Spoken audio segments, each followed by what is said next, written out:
بسم اللہ الرحمن الرحیم. باب جیب القمیص من عند الصدر وغیرہ. حضرت امام بخاری رحمۃ اللہ علیہ لباس کے سلسلے کی وہ چیزیں جو آپ صلی اللہ علیہ وسلم سے ثابت ہے یا آپ صلی اللہ علیہ وسلم نے جن کو ناپسند فرمایا، ان تمام کا ذکر اس باب میں کرتے ہیں. اور اسی طریقے سے کچھ چیزیں وہ ہے جس کا تعلق آپ صلی اللہ علیہ وسلم کے زمانے میں کچھ علاقوں میں کچھ چیزیں بنتی تھی، کپڑے وغیرہ الگ الگ قسم کے، چادریں وغیرہ، ان کا بھی تذکرہ فرماتے ہیں. اور اس سے استدلال یہی ہوگا کہ ہر زمانے میں اسی قسم کی چیزیں جو ریشم والی نہ ہو، اور اس طرح کی جو کچھ چیزوں کے اندر، کچھ حیتوں کے اندر، کچھ استعمالات کے اندر جو فروق ہوتے ہیں، ان کا لحاظ کرتے ہوئے ہر زمانے میں جو جو چیزیں بنتی ہوگی اور ظاہری اعتبار سے لوگ جن کو استعمال کرتے ہوں گے، اللہ تبارک تعالیٰ نے ان تمام چیزوں کی اجازت دی ہے. تو آپ صلی اللہ علیہ وسلم کے استعمالات کو ذکر کرتے ہیں. کچھ چیزیں کچھ علاقوں سے تعلق رکھتی ہے اور کچھ چیزیں عمومی ہوتی ہے، ہر جگہ پر ملتی ہے تھوڑے کچھ فرق کے ساتھ.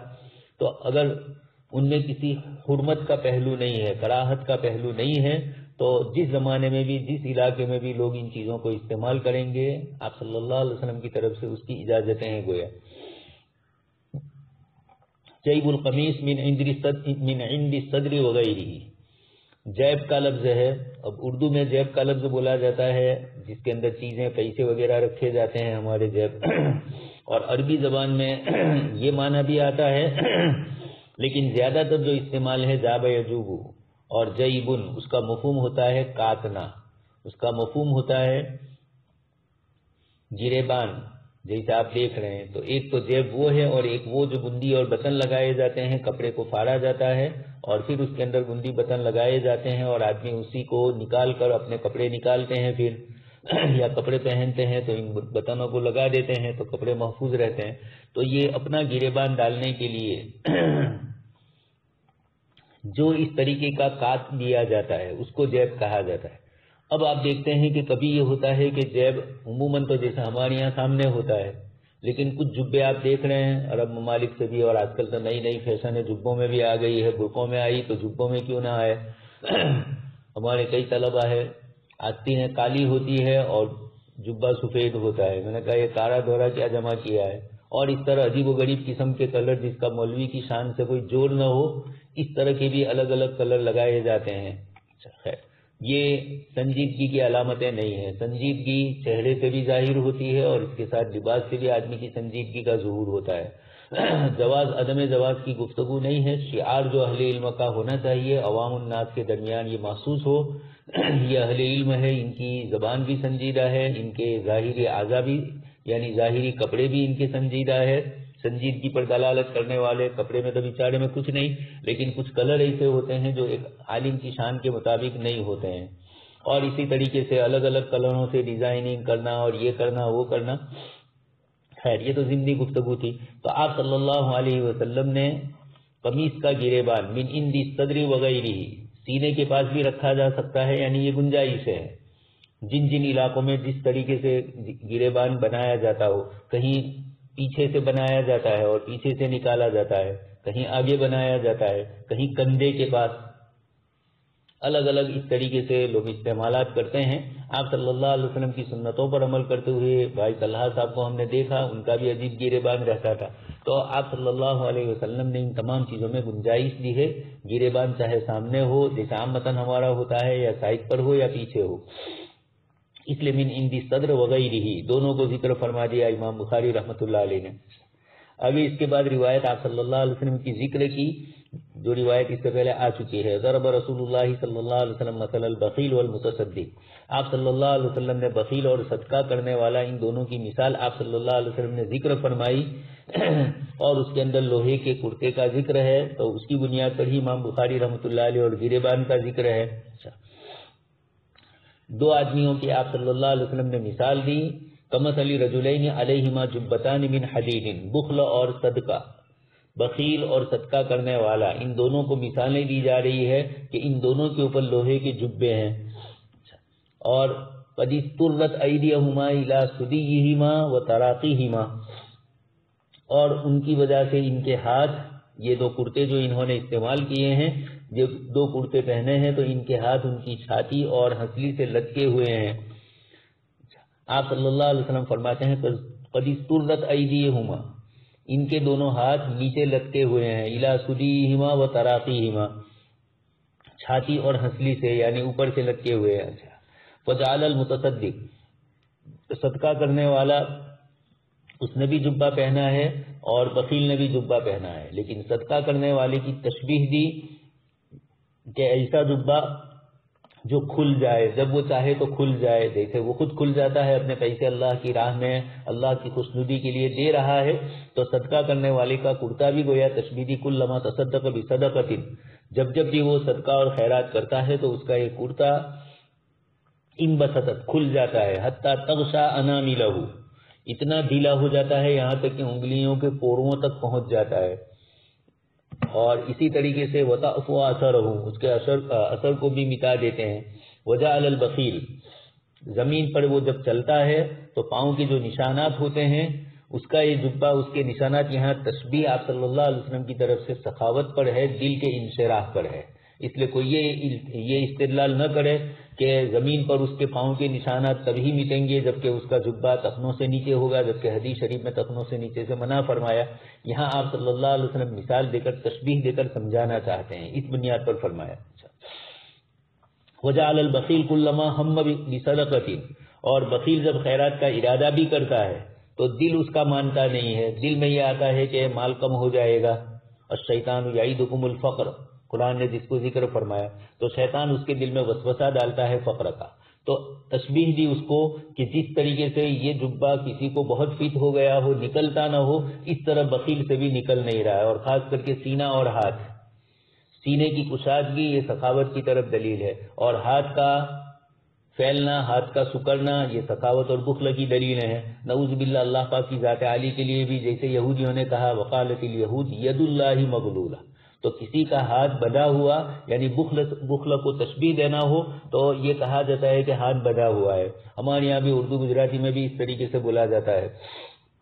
تو آپ صلی اللہ علیہ وسلم فرماتے ہیں کہ بخیل جب قصد بھی کرتا ہے صدقہ کرنے کا تو قلصت وأخذت كل حلقة بمكانها، حلقہ اپنی جگہ پر اٹک کر رہ جاتا ہے، اور آپ صلی اللہ علیہ وسلم نے فرمایا کہ قلصت سخت ہو جاتا ہے، جلدی سے نکلتا نہیں ہے، اور حلقہ ایک دوسرے کے اندر چپک گیا یا ایسا لگ گیا کہ جلدی سے کھلتا نہیں ہے، جیسے چین وغیرہ اس قسم کی چیزوں میں ہوتا ہے، کبھی کبھار جلدی کھلتی نہیں ہے۔ تو خیر آپ صلی اللہ علیہ وسلم نے بخل کی طرف اشارہ فرمایا۔ قال ابو ہریرہ فانا رأيت رسول الله صلى الله عليه وسلم يقول بإصبعه هكذا في جيبه فلو رأيته يوسعها ولا توسع۔ آگے بھی روایت میں ہے سمیت طاؤوسا سمیت ابا ہریرہ جبتان، جنتان کا لفظ بھی آیا ہے، جبتان بھی آیا ہے۔ جبتان کا معنی تو ہے ہی، اور جنتن کا معنی ڈھال ہے، تو آپ صلی اللہ علیہ وسلم نے اس کو اس سے بھی تشبیہ دی، تو کچھ حضرات نے جنتان پڑھا ہے اور کچھ نے جبتان پڑھا ہے۔ اچھا، روایت میں جو چیز ذکر فرمائی گئی، آپ صلی اللہ علیہ وسلم نے دونوں آدمیوں کی جو مثال ذکر فرمائی، سخی آدمی کے لیے کشادگی ہے اور بخیل چاہتا بھی ہے تو جلدی جلدی ہوتا نہیں ہے۔ نشان قدم مٹانا، یہ کپڑا گھسیٹتا ہوا چلتا ہے آدمی، تو بخیل جب بھی صدقے کا ارادہ کرتا ہے وہ زیرہ اس کے جسم کے ساتھ سمٹ جاتی ہے اور اس کا ہر کرا اپنی جگہ پر اکڑ جاتا ہے، جس کی وجہ سے کھل نہیں پا رہا ہے۔ آپ صلی اللہ علیہ وسلم نے ہاتھ اور سینہ ان دونوں کو ذکر فرمایا۔ تعفو اثرہ، آپ صلی اللہ علیہ وسلم نے فرمایا کہ اس کے نشانات، پیر کے چلنے کے جو ہوتے ہیں وہ نشانات یہ جبے سے مٹ جاتے ہیں۔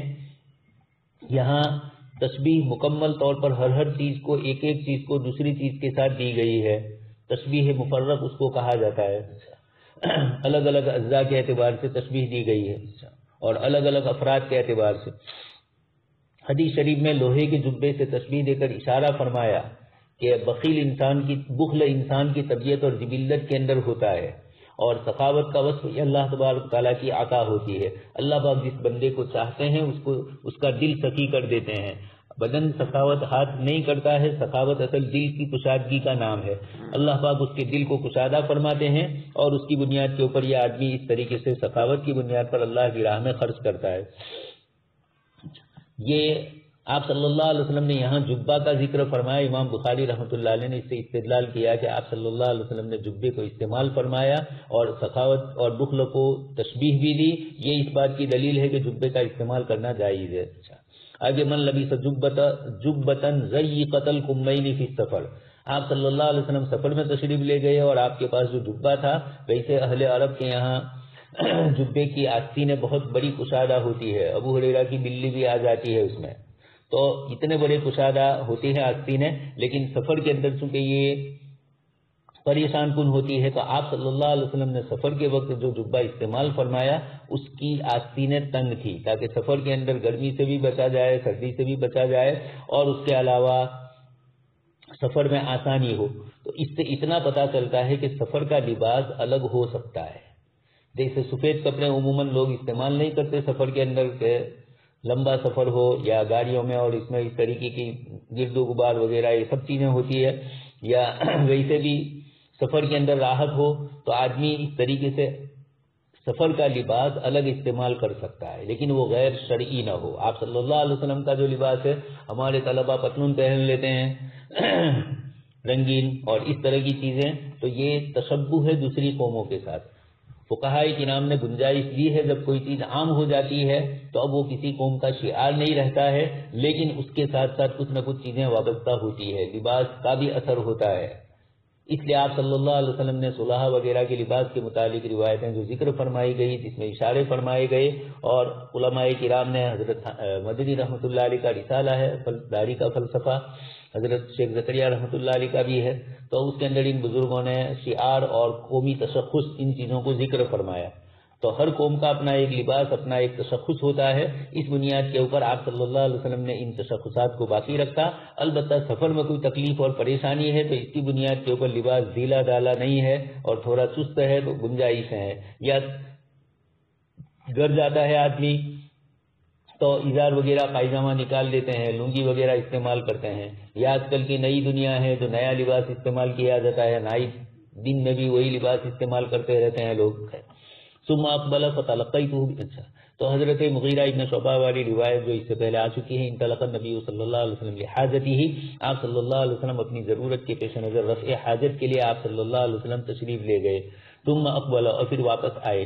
فتلقیتہ بماء، میں نے آپ صلی اللہ علیہ وسلم کا استقبال کیا پانی سے، یعنی میں پانی لایا. فتوضا، آپ صلی اللہ علیہ وسلم نے وضو فرمایا.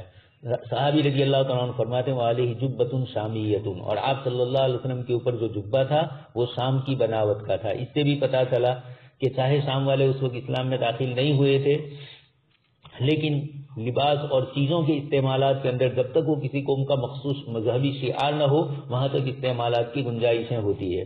اور ان ملکوں کے ساتھ جن سے لڑائی بھی ہو ان کی بھی چیزیں استعمال کی جا سکتی ہے. آپ صلی اللہ علیہ وسلم نے غزوہ خندق کا آپ سن ہی چکے ہیں، خندق کھدوائی. وہاں علماء کے نام نے یہی لکھا کہ یہ ایرانیوں کے یہاں کا. حضرت سلمان فارسی رضی اللہ تعالیٰ عنہ نے اپنے یہاں کا ذکر کیا، جب ہماری تعداد کم ہوتی ہے اور دشمن کی تعداد زیادہ ہوتی ہے تو ایسے موقع پر ہم لوگ خندق کھود کر اپنی حفاظت کرتے ہیں. آپ صلی اللہ علیہ وسلم کو یہ چیز پسند آئی اور آپ نے غزوہ خندق کے اندر اس طرح کا یعنی خندق کھودنے کا حکم فرمایا اور اس سے بچاؤ کروایا. تو یہ چیزیں بھی ہے.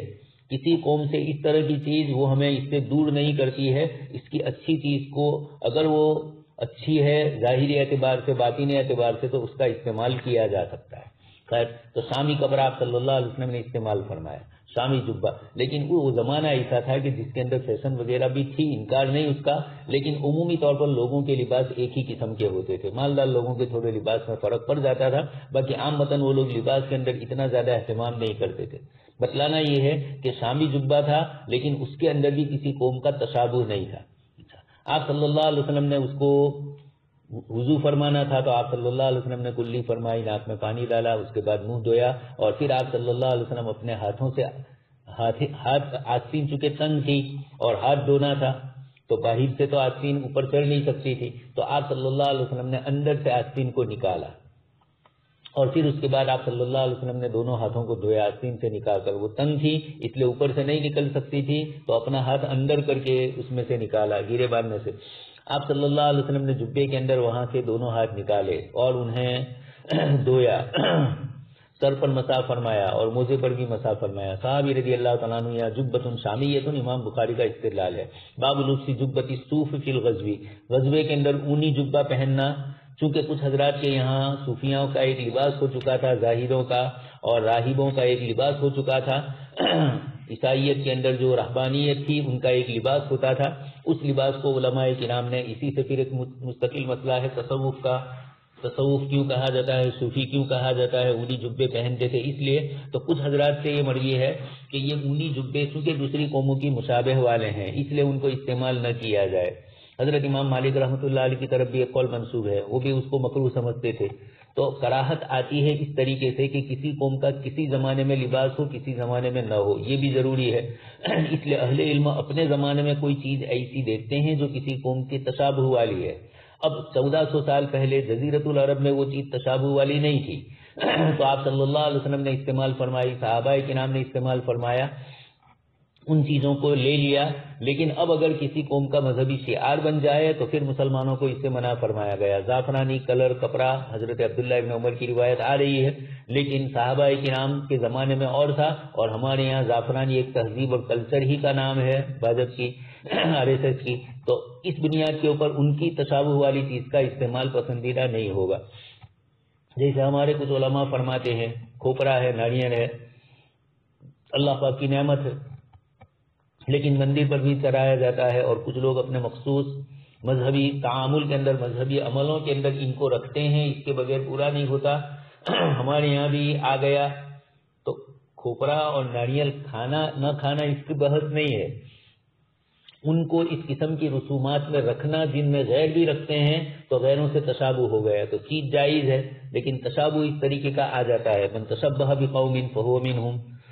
پھر مشابہت اور تشابہ کا فرق بھی علماء نے کیا اپنی جگہ پر. خیر، حضرت مفتی محمد صاحب رحمۃ اللہ علیہ نے شمائل ترمذی گجراتی کیا اس کا، حضرت شیخ کی جو اردو میں ہے، تو اس موقع پر حضرت نے اس کے اندر یہ پتلون وغیرہ کی گنجائش دی اور یہی فرمایا کہ پہلے تو یہ کسی قوم کا شعار تھا. حضرت مدنی رحمۃ اللہ علیہ کے شاگردوں میں سے ہے، لیکن آپ نے اس کے اندر یہی لکھا کہ جب وہ چیز کسی ایک قوم کے لیے خاص نہ رہے. لیکن آج جنس کا پتلون، حضرت مدنی رحمۃ اللہ علیہ نے لکھا ہے کہ انگریز ہندوستان جیسے گرم ملک میں آیا لیکن اس کے باوجود اس نے ہندوستان کے اندر اپنا کوٹ پتلون نہیں چھوڑا. اسے گرم ملک میں بھی انہوں نے اپنے لیے اپنا شعار باقی رکھا، بلکہ ہم لوگ ان کا لباس استعمال کرنے لگے. اور آج تک ایسا ہے، بہت سے لوگوں کو ہم نے دیکھا عام مجلسوں میں کرتا پائجامہ پہنتے ہیں اور شادی میں جاتے ہیں یا اور کوئی کہیں مخصوص مقامات پر یا مخصوص کاموں کے لیے جاتے ہیں یا سرکاری آفسوں میں جاتے ہیں تو ایسے موقع کے اوپر وہ شرٹ پینٹ پہن لیتے ہیں، یا شادیوں کے اندر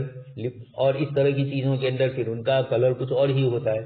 تو اگر آپ کسی قوم کے لباس کو فخر کا انداز سمجھ رہے ہیں، ان کی مشابہت کو اپنے لیے قابل فخر سمجھتے ہیں تو یہ خطرے والی چیز ہے. باب لبس جبۃ صوف فی الغزو. تو آپ صلی اللہ علیہ وسلم غزوے میں تشریف لے گئے تھے اور آپ صلی اللہ علیہ وسلم نے اس موقع پر ان کو استعمال فرمایا.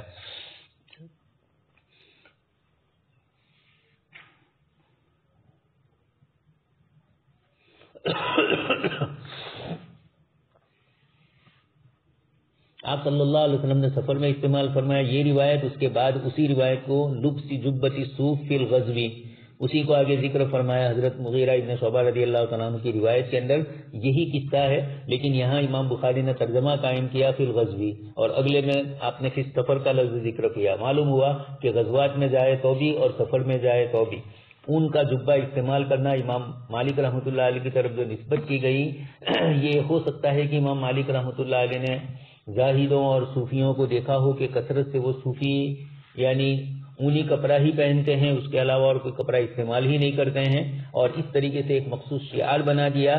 تو یہ بتلایا امام مالک رحمۃ اللہ علیہ نے کہ یہ چونکہ عیسائی رہبان اور زہاد اور احبار کے ساتھ کچھ مشابہت ہو جائے یا دنیا کی دوسری قوموں کے کچھ لوگوں کے ساتھ، جیسے ہم ہندوستان میں دیکھ رہے ہیں ہمارے کچھ حضرات ایسے ہیں جو وہی لباس پہنتے ہیں جو ان کا ہے، زعفرانی کلر ہی.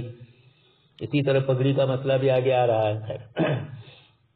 تو یہ دونوں روایتوں میں اسی کی طرف اشارہ فرمایا. آگے اس کے بعد امام بخاری رحمۃ اللہ علیہ باب القباء و فروج حریر وهو القباء ويقال هو الذي له شق من خلفه امام بخاری رحمۃ اللہ علیہ یہاں پر قبا اور ریشمی جو فروج، یہ ریشم ہی کی قبا ہوتی تھی، پورا کپڑا ہوتا تھا، وہو الذی لہ شق من خلفہ، امام بخاری نے اس کو سمجھایا ہمارے سامنے کہ وہی قبا جو پیچھے سے اگر کٹی ہوئی ہے، یعنی پیچھے بٹن ہے، جیسے عورتوں کے کپڑے پہلے اس طرح ہوتے تھے، چھوٹے ہوتے تھے، ہم لوگ اس وقت دیکھتے تھے، اور اب نئی نئی فیشن آ گئی تو پیچھے اگر بٹن لگائے گئے ہیں تو اس کو کہا جاتا ہے قبا۔ اچھا، پھر قبا ہی کی مختلف شکلیں ہوتی ہے، کسی کو قبا کہا گیا، کسی کو فروج کہا گیا۔ اس اعتبار سے کچھ حضرات نے فرمایا کہ قبا تو جبے کو کہتے ہیں، اور بعض حضرات نے کہا پیچھے سے کٹا ہوا اس کو کہا جاتا ہے، اور فروج حریر ریشم کی قبا، اور اس میں بھی پیچھے ہوتا ہے، تو ایک تو ریشم کی قبا ہے اس لیے بھی ممانعت آئے گی، پیچھے سے کٹنے کے سلسلے میں تو کوئی حرج نہیں ہے۔ کچھ علماء نے فرمایا کہ چھوٹے بچوں کو اسی طریقے سے پہنایا جاتا تھا اور پیچھے بٹن ہوتے تھے۔ یہ زمانی اعتبار سے لوگ اپنے اپنے اعتبار سے رکھتے ہیں، کٹنگ وغیرہ میں شریعت مطہرہ نے اس میں کوئی حرج نہیں سمجھا۔ البتہ ایسا لباس جو فٹنگ میں ایسا ہو کہ عورتوں کے بدن کے اعضاء کی نمائش ہو یا مردوں کے بھی بدن کے اعضاء کی نمائش ہو رہی ہو، اس طریقے سے یہ چیزیں پسندیدہ نہیں ہے۔ عورتوں کا تو ستر ہے، اور مرد کے لیے بھی کچھ اعضاء کی نمائش اچھی بدلی سمجھی جاتی ہے، اچھی نہیں سمجھی جاتی ہے۔ تو تنگ آستین والی جو قبائیں ہوتی تھی ان کو قبا اور فروج، ان کی آستینیں تنگ ہوتی تھی، پیچھے سے کٹی ہوئی ہوتی تھی۔ جنگ کے موقع کے اوپر اور سفر کے موقع پر اس میں حرکت کرنا آسان ہوتی ہے، اس لیے لوگ اس کو استعمال کرتے ہیں۔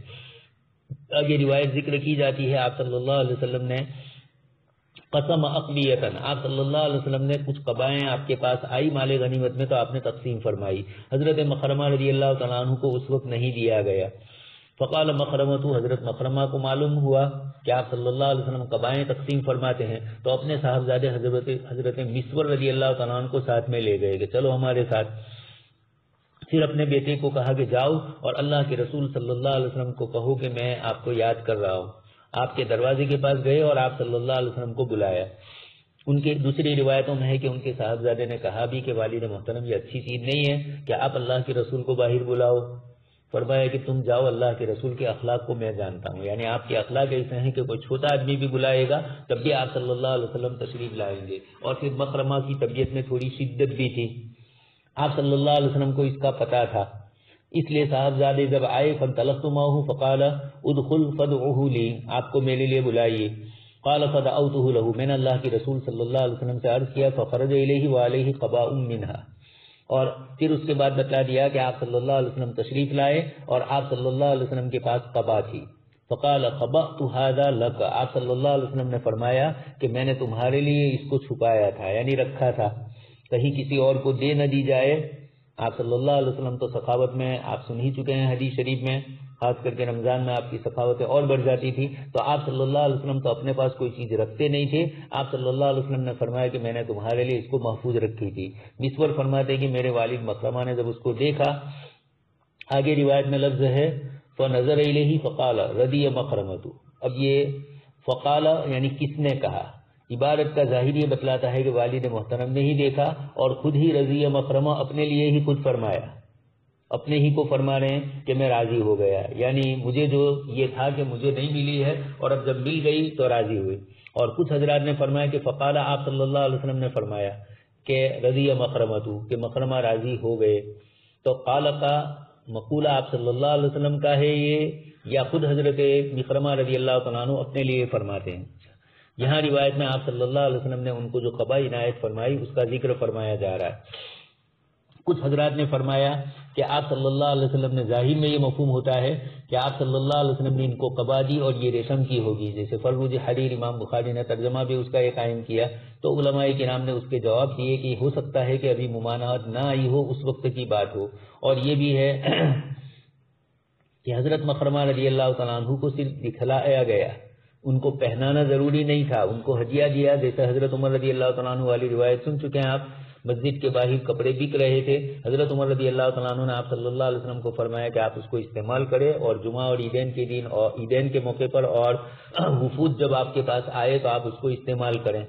آپ صلی اللہ علیہ وسلم نے، اس میں ریشم تھا تو حضرت عمر کو منع فرمایا۔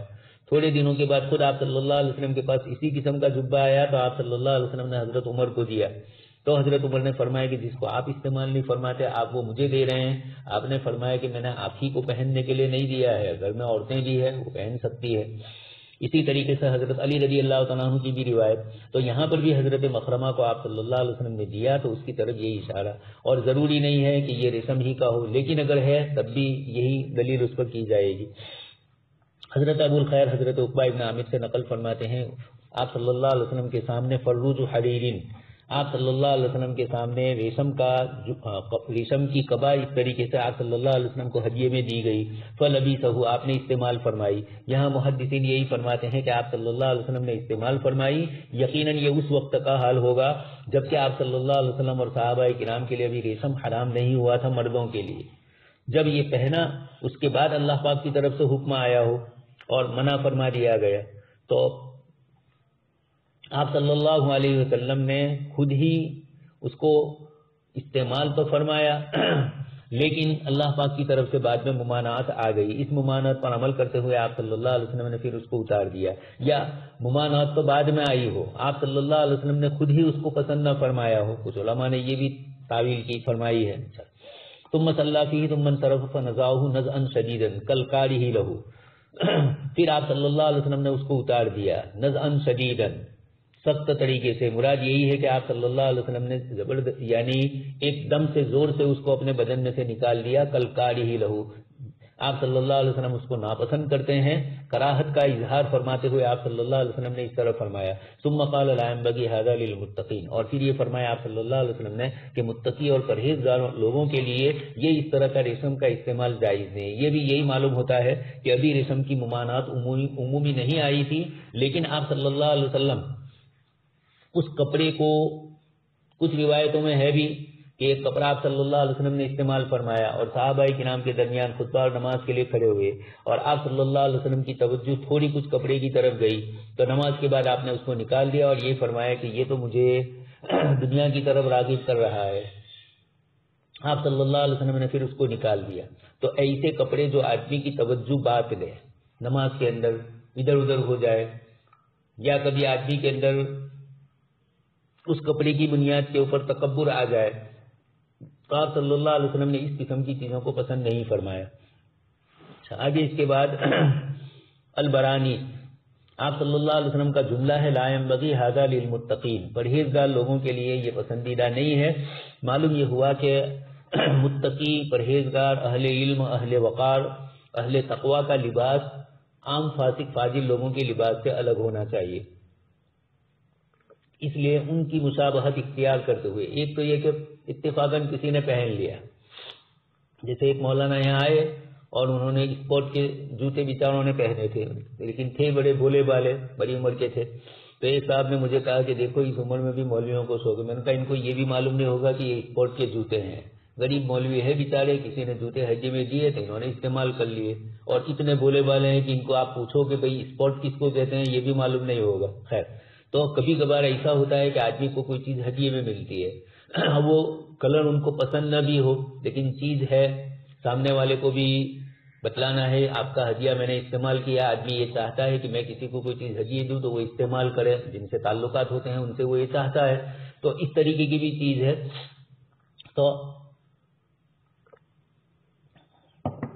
یہ لباس کے سلسلے میں بہت ساری چیزیں ایسی ہوتی ہے کہ لوگ کہتے ہیں کہ اس میں کیا ہو گیا، یہ کیا ہو گیا نہیں، ہمارا ستیہ ناش کر دیا۔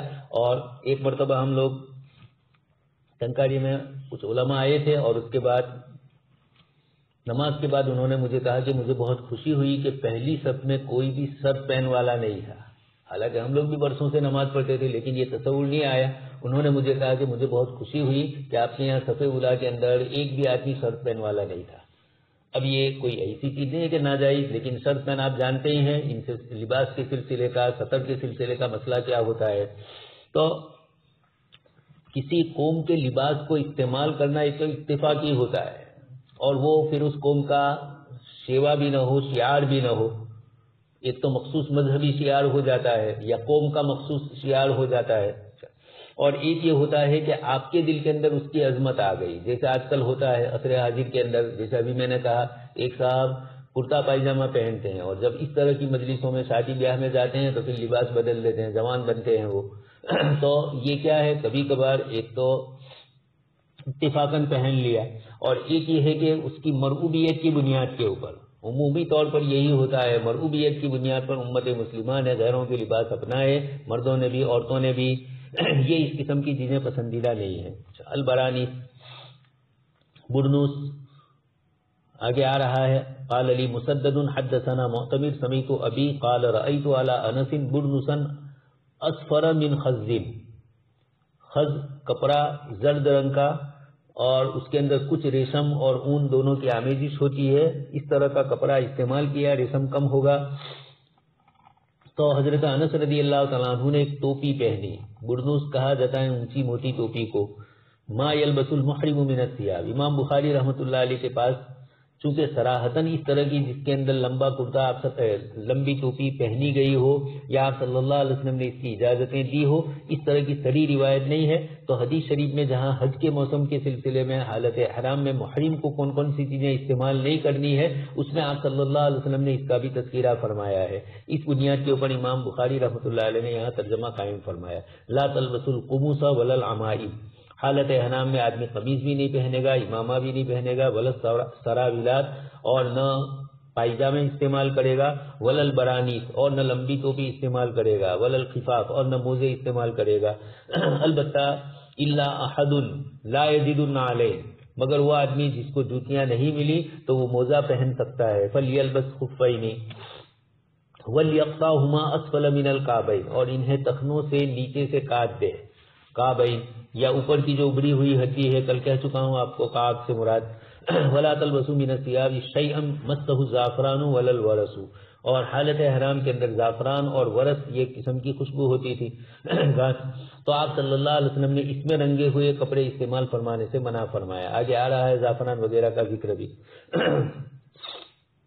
تو برنوس ایک ایسی قبا ہوتی تھی، ایسا جبہ ہوتا تھا جس کے ساتھ ٹوپی سلی ہوئی، جیسے آج کل آپ دیکھ رہے ہیں سردی کے موسم کے اندر جو سویٹر وغیرہ آتے ہیں تو اب اس کے ساتھ ٹوپا بھی آتا ہے۔ اسی طریقے سے کشمیریوں کا لباس دیکھا ہوگا، تو ٹھنڈے ملکوں کے اندر لوگ اسی طرح استعمال کرتے ہیں، کینیڈا میں، امریکہ، یوروپ کے ٹھنڈے ممالک کے اندر کرتے کے ساتھ اوپر ہی ہو جاتا ہے ٹوپا اور اس کو استعمال کرتے ہیں۔ عربی جبوں میں بھی ہمارے یہاں بھی دیکھ رہے ہیں اس طرح کے کچھ کپڑے لوگوں کے لیے بنائے جاتے ہیں۔ تو ٹوپی کے ساتھ جو جبہ ہو، جو قبا ہو، اس کو کہا جاتا ہے برنس، اس ٹوپی کو۔ کچھ لوگوں نے اس کو پہننے کو مکروہ کہا اس لیے کہ یہ عیسائی راہبوں کا لباس ہے۔ امام مالک رحمۃ اللہ علیہ سے پوچھا گیا تو آپ نے فرمایا کہ کوئی حرج نہیں ہے۔ کسی نے کہا کہ نصارہ کا لباس ہے تو فرمایا کہ یہاں بھی لوگ اس کو استعمال کرتے ہیں، یہی بات ہوتی ہے۔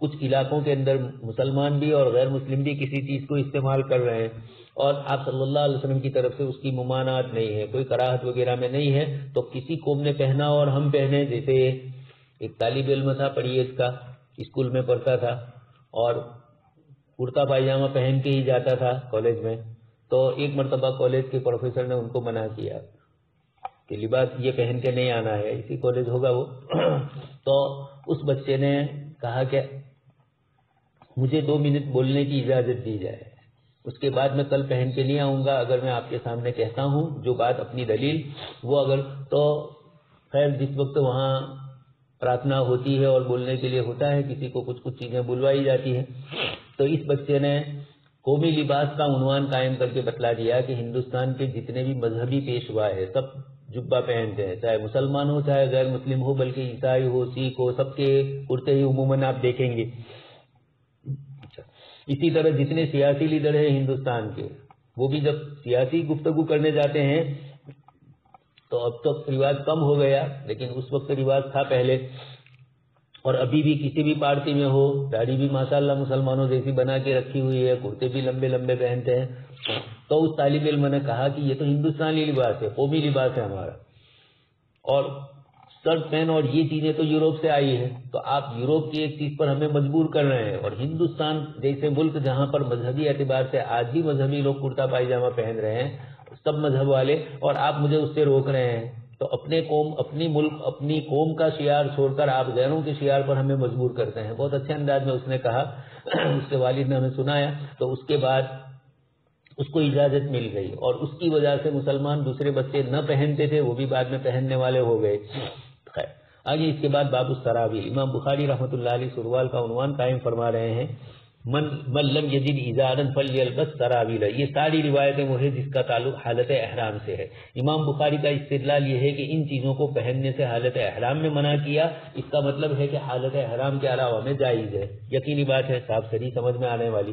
اب یہ سروال پائجامے کو کہتے ہیں، آپ صلی اللہ علیہ وسلم کے زمانے میں ازار یعنی تہبند اس کے پہننے کا استعمال تھا، لونگی جس کو بولتے ہیں اس کے پہننے کا، یعنی چادر ہوتی تھی، ایک چادر نیچے باندھ لیتے تھے اور ایک چادر اوپر، اور اس طریقے سے جیسے احرام میں ہم لوگ ہوتے ہیں ویسے احرام کی ضرورت یہ تو نہیں کرتے تھے، تو یہ بھی نہیں ہے کہ ہر وقت کپڑے ہی یہ استعمال کرتے تھے، کرتا جبہ وغیرہ بھی استعمال کیا، جیسے آپ صلی اللہ علیہ وسلم کی مختلف روایتیں ہمارے سامنے ہیں، لیکن کبھی چادر بھی اوپر ڈالی۔ تو روایت کے اندر آپ صلی اللہ علیہ وسلم نے ان چیزوں کو ذکر فرمایا، تو آپ صلی اللہ علیہ وسلم سے خریدنا اس کا ثابت ہے۔ اور ابن قیم فرماتے ہیں کہ آپ نے پہننے ہی کے لیے استعمال کیا۔ کل آپ کو کہہ چکا ہوں حافظ جلال الدین سیوطی رحمۃ اللہ علیہ کے حوالے سے، انہوں نے بھی یہ فرمایا کہ سفر وغیرہ کے موقع کے لیے یا وفود آتے تھے یا تستر کے طور پر، چونکہ اس کے اندر سطر زیادہ دھپتا ہے اور لنگی وغیرہ میں خطرہ ہوتا ہے، ازار تہبند وغیرہ میں، تو آپ صلی اللہ علیہ وسلم نے اس کو خریدا ہے، اتنا تو ثابت ہے۔ ایک روایت ابو ہریرہ رضی اللہ تعالیٰ عنہ کی طبرانی میں ذکر کی گئی کہ جس کے اندر آپ صلی اللہ علیہ وسلم کے ساتھ وہ بازار گئے اور آپ صلی اللہ علیہ وسلم ایک کپڑے والے کے پاس پہنچے اور 4 درہم میں آپ صلی اللہ علیہ وسلم نے پائجامہ اس سے خریدا۔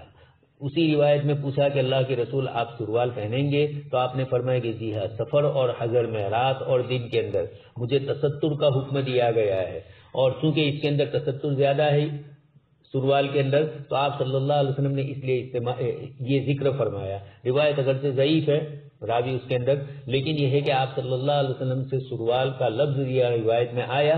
امام بخاری کا استدلال یہ ہے کہ آپ صلی اللہ علیہ وسلم نے اس کی بھی اجازت دی ہے، اور خود اس روایت میں تو تستر کی طرف اشارہ کرتے ہوئے اس کی فضیلت بھی ذکر کی، لیکن عام معمول آپ صلی اللہ علیہ وسلم کا زندگی بھر کا تہبند ہی کا تھا۔ وَمَن لَّمْ يَجِدْ نَعْلَيْنِ فَلْيَلْبَسْ خُفَّيْنِ، اور جو نعلین نہ پا سکے تو وہ موزے پہنے۔ خیر موزے پر تو یہاں کوئی سوال ہے نہیں، اس کا تو پہننا جائز ہی ہے۔ لَا تَلْبَسُوا الْقَمِيصَ وَالسَّرَاوِيلَ وَالْعَمَائِمَ وَالْبَرَانِيسَ وَالْخِفَافَ إِلَّا يَكُونَ رَجُلٌ لَيْسَ لَهُ نَعْلَانِ فَلْيَلْبَسِ الْخُفَّيْنِ أَسْفَلَ مِنَ الْكَعْبَيْنِ وَلَا تَلْبَسُوا شَيْئًا مِنَ الثِّيَابِ مَسَّهُ زَعْفَرَانٌ وَلَا وَرَقٌ، روایت آ چکی ہے اور الگ الگ اجزاء پر آگے گفتگو آ ہی رہی ہے، چنانچہ آ چکا باب العمائم۔ امامے کے سلسلے کے اندر امام بخاری رحمۃ اللہ علیہ نے عنوان قائم فرمایا اور وہی حج والی روایت ذکر فرمائی جس میں آپ صلی اللہ علیہ وسلم نے امامے کا ذکر فرمایا۔ رأیت النبی صلی اللہ علیہ وسلم یمسح علی امامتہ وخفیہ، آپ صلی اللہ علیہ وسلم اپنے امامے کے اوپر اور اپنے موزوں کے اوپر آپ صلی اللہ علیہ وسلم مسح فرماتے تھے۔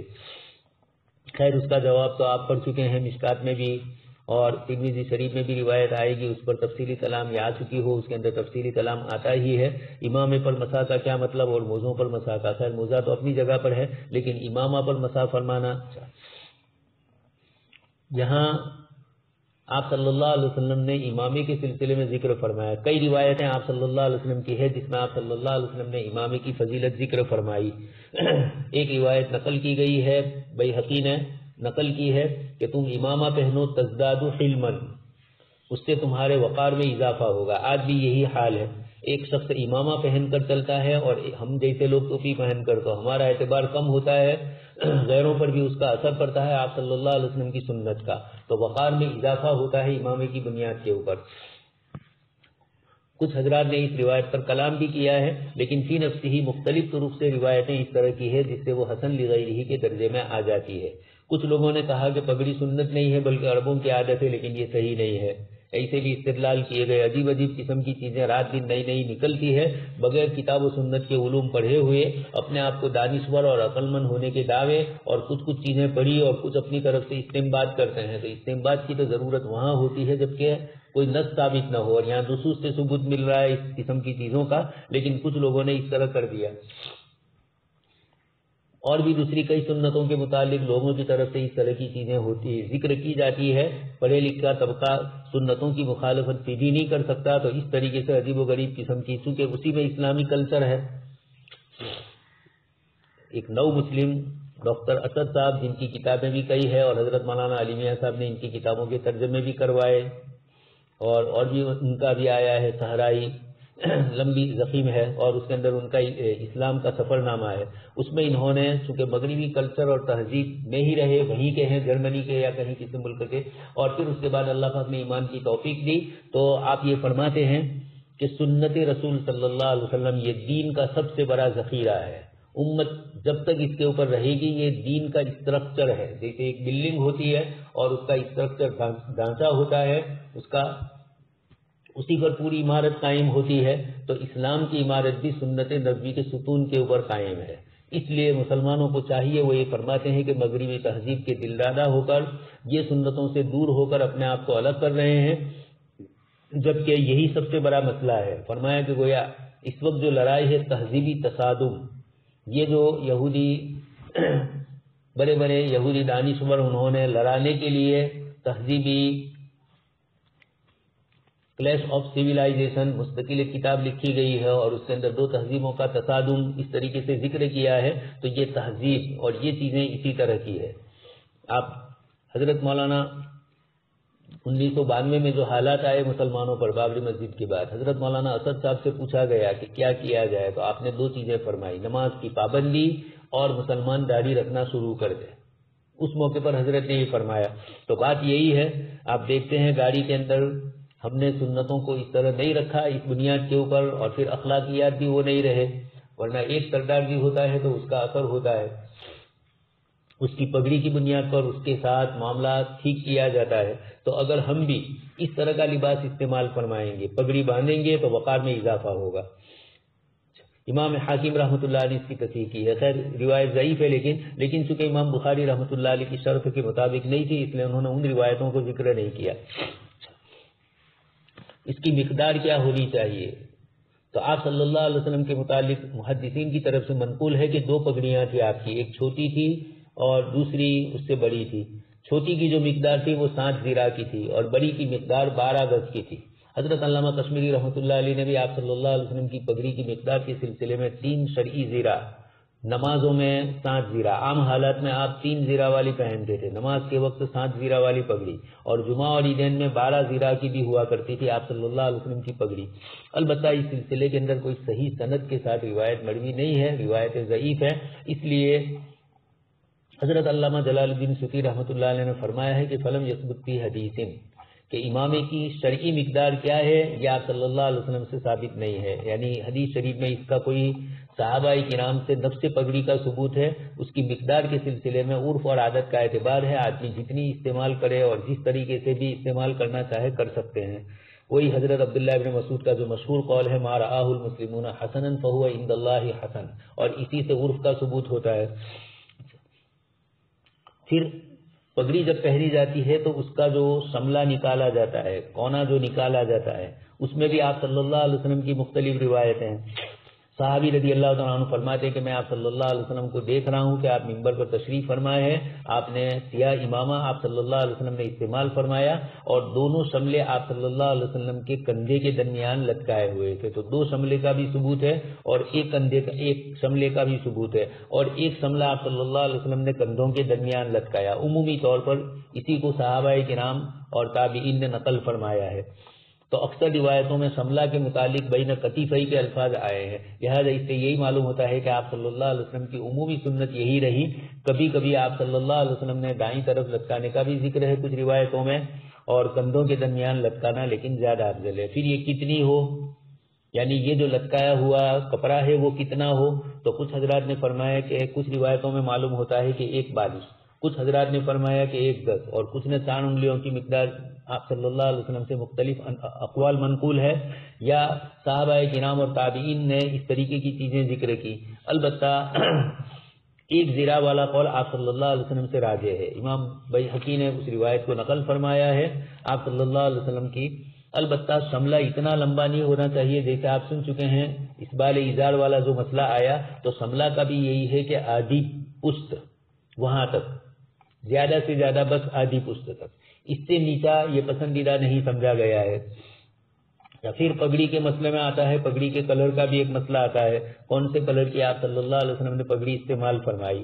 تو سیاہ کلر کی، سفید، ہلکی پھلکی زرد اور ہلکی پھلکی سرخ، مکمل سرخ نہیں اور مکمل زرد بھی نہیں، بلکہ کچھ کم، اس لیے کہ آپ صلی اللہ علیہ وسلم نے منع فرمایا ہے اصفر فاقع سے اور احمر قانی سے۔ یہ ہر رنگ کی اپنی ایک صفت ہے۔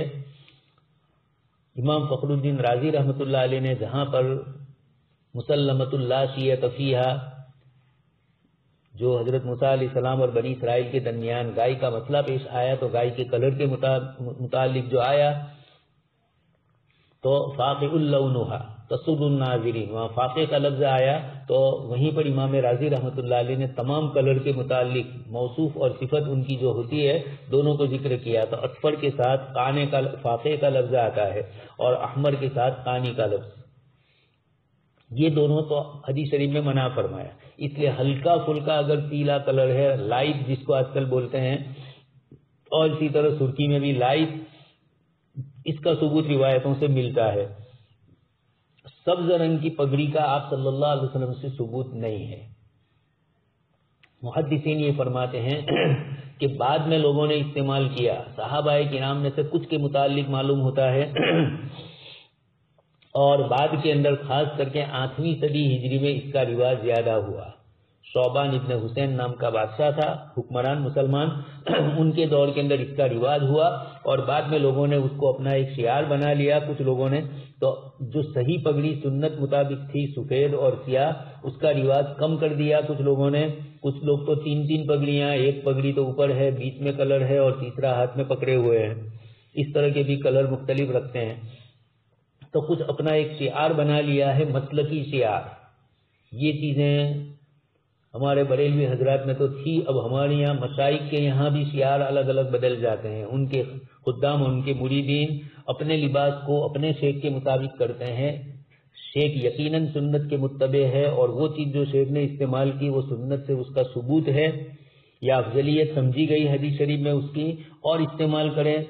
تب بھی بات یہ ہوتی ہے کہ آپ نے تو برسوں سے پڑھی ہے یہ روایت، لیکن جب کسی شیخ نے پہنی اور ان کے آپ مرید ہوئے، اس کے بعد آپ شروع کرتے ہیں تو یہ مسئلہ تھوڑا گڑبڑیا محسوس ہوتا ہے۔ اللہ کے رسول کی سنت پر نہیں، اپنے پیر طریقت اور اپنے شیخ طریقت کی بنیاد کے اوپر آپ یہ کر رہے ہیں، تو ان چیزوں میں بھی غلو نہ کیا جائے۔ بریلوی حضرات کے یہاں تو انہوں نے اپنا مسلکی شعار بنا لیا ہے، اس لیے کرتے ہیں۔ ہم نے اپنے شیخ کا شعار بنا لیا کہ ان کے کپڑے جیسا ہمارا کپڑا ہو، ان کی پگڑی جیسے ہماری پگڑی ہو، ان کی ٹوپی کی طرح ہماری ٹوپی ہو، ان کے عصا کی طرح ہمارا عصا ہو۔ یہ اس طریقے کی جو چیزیں ہیں، اگر وہ حدیث سے ثابت ہے اور آپ حدیث پڑھ چکے ہیں اور اب آپ عمل کر رہے ہیں تو بظاہر یہ اشتباہ ہو رہا ہے کہ یہ روایتیں تو آپ شمائل میں پڑھ چکے تھے پڑھنے کے زمانے میں، پھر اس کے بعد بھی حدیث شریف کی کتابوں میں مختلف مطالعوں میں آتی ہے، اب تک نہیں استعمال کیا اور اب کسی کے ساتھ آپ منسلک ہوئے، اس کے بعد آپ بدلتے ہیں، تو اگر آپ کی کوتاہی تھی اور اب اس کی بنیاد پر احساس ہو رہا ہے کہ آپ صلی اللہ علیہ وسلم کی سنت تھی لیکن میں نے عمل نہیں کیا اور میرے شیخ عمل کر رہے ہیں، تو مجھے بھی سنت کی طرف راغب ہونا چاہیے۔ تو نسبت شیخ کی طرف نہ ہو، نسبت اللہ کے نبی صلی اللہ علیہ وسلم کی طرف ہونی چاہیے۔ یہ آج کل اس کے اندر غلو پسندی ہو رہی ہے، ان چیزوں میں تھوڑا احتیاط برتنے کی ضرورت ہے۔ لباس تو کوئی بھی استعمال کر سکتے ہیں، لیکن ہمارے بزرگوں نے اس قسم کے شعائر کو استعمال کرنے سے منع فرمایا۔ جہاں بدعت کا لوگوں کی طرف توجہ ہو رہی ہے، بدعت کے ہی شاعر ہے، اور اب اہل سنت والجماعت میں سے بھی اس طریقے سے کرے تو کبھی کبھار دھوکے ہوتے ہیں۔ تو سبز رنگ جو ہے آپ صلی اللہ علیہ وسلم سے پگڑی، بعد میں سادات لوگوں کے اندر یہ چیز چلی اور آج بھی چل رہی ہے، لیکن اس کو سنت نبی صلی اللہ علیہ وسلم نہیں کہا جائے گا، اس کو سنت صحابہ تابعین یا تعامل صحابہ، اور تعامل تو سب کے تعامل کو کہا جاتا ہے۔ یہاں تو روایتوں میں یہ اکا دکا ثابت ہے کہ کچھ صحابہ کرام سے مختلف رنگ کی پگڑیاں استعمال کرنا ثابت ہے، اور اسی کے اندر مصنف ابن ابی شیبہ کی روایت کے اندر سبز رنگ کا بھی ذکر ہے، لیکن آپ صلی اللہ علیہ وسلم کا جو معمول ہے وہ دوسری چیز ہے۔ گنجائش ہے کسی بھی کلر کی استعمال کرو، لیکن جن سے آپ صلی اللہ علیہ وسلم نے جن کلروں کو منع فرمایا، جیسے یہاں اصفر فاقع اور احمر قانی کا ذکر آیا، تو اس قسم کی چیزوں سے پرہیز کیا جائے۔ خیر، امام بخاری رحمۃ اللہ علیہ نے باب کے اندر جو حدیث ذکر کی اس میں ہے کہ محرم آدمی احرام والا امامہ نہیں پہن سکتا ہے، نہیں پہنے گا، تو اس سے کوئی روایت امام بخاری رحمۃ اللہ علیہ نے ذکر نہیں کی، بلکہ ان کی شرطوں کے مطابق نہ ہونے کی بنیاد پر یہی حج والی روایت کو کثرت سے وہ ذکر کرتے ہیں. باب التقنع، سر کے اوپر کپڑا ڈال کر گرمی کے اندر آدمی یا سردی کے اندر جیسا آپ دیکھتے ہیں قصیرے استعمال کرتے ہیں ہم لوگ ٹھنڈی سے بچنے کے لیے، اسی طرح گرمی سے بچنے کے لیے آپ صلی اللہ علیہ وسلم نے بھی استعمال فرمایا. علی رأسہ حاشیۃ بردن، اور آپ صلی اللہ علیہ وسلم نے جو کپڑا ڈالا اس کپڑے کے اوپر اس کی دھاڑ بھی تھی تھوڑی سی، تو اس کو بھی آپ صلی اللہ علیہ وسلم نے استعمال فرمایا. چادر کا کونا لپیٹ دیا. علی رأسہ حاشیۃ بردن، آپ صلی اللہ علیہ وسلم نے اپنے سر پر ایک چادر کا کونا، حاشیۃ ان کا معنی، اور کونے عموماً تھوڑے موٹے ہوتے ہیں، آج کل بھی آپ دیکھ رہے ہیں. خیر، تو آپ صلی اللہ علیہ وسلم نے گرمی سے بچنے کے لیے جس وقت آپ کا سفر ہو رہا تھا مکہ مکرمہ سے مدینہ منورہ کی طرح، آپ صلی اللہ علیہ وسلم دوپہر کو تشریف لائے حضرت ابوبکر صدیق کے یہاں. واقعہ اس سے پہلے آ چکا ہے، اسی کو سن لیجیے.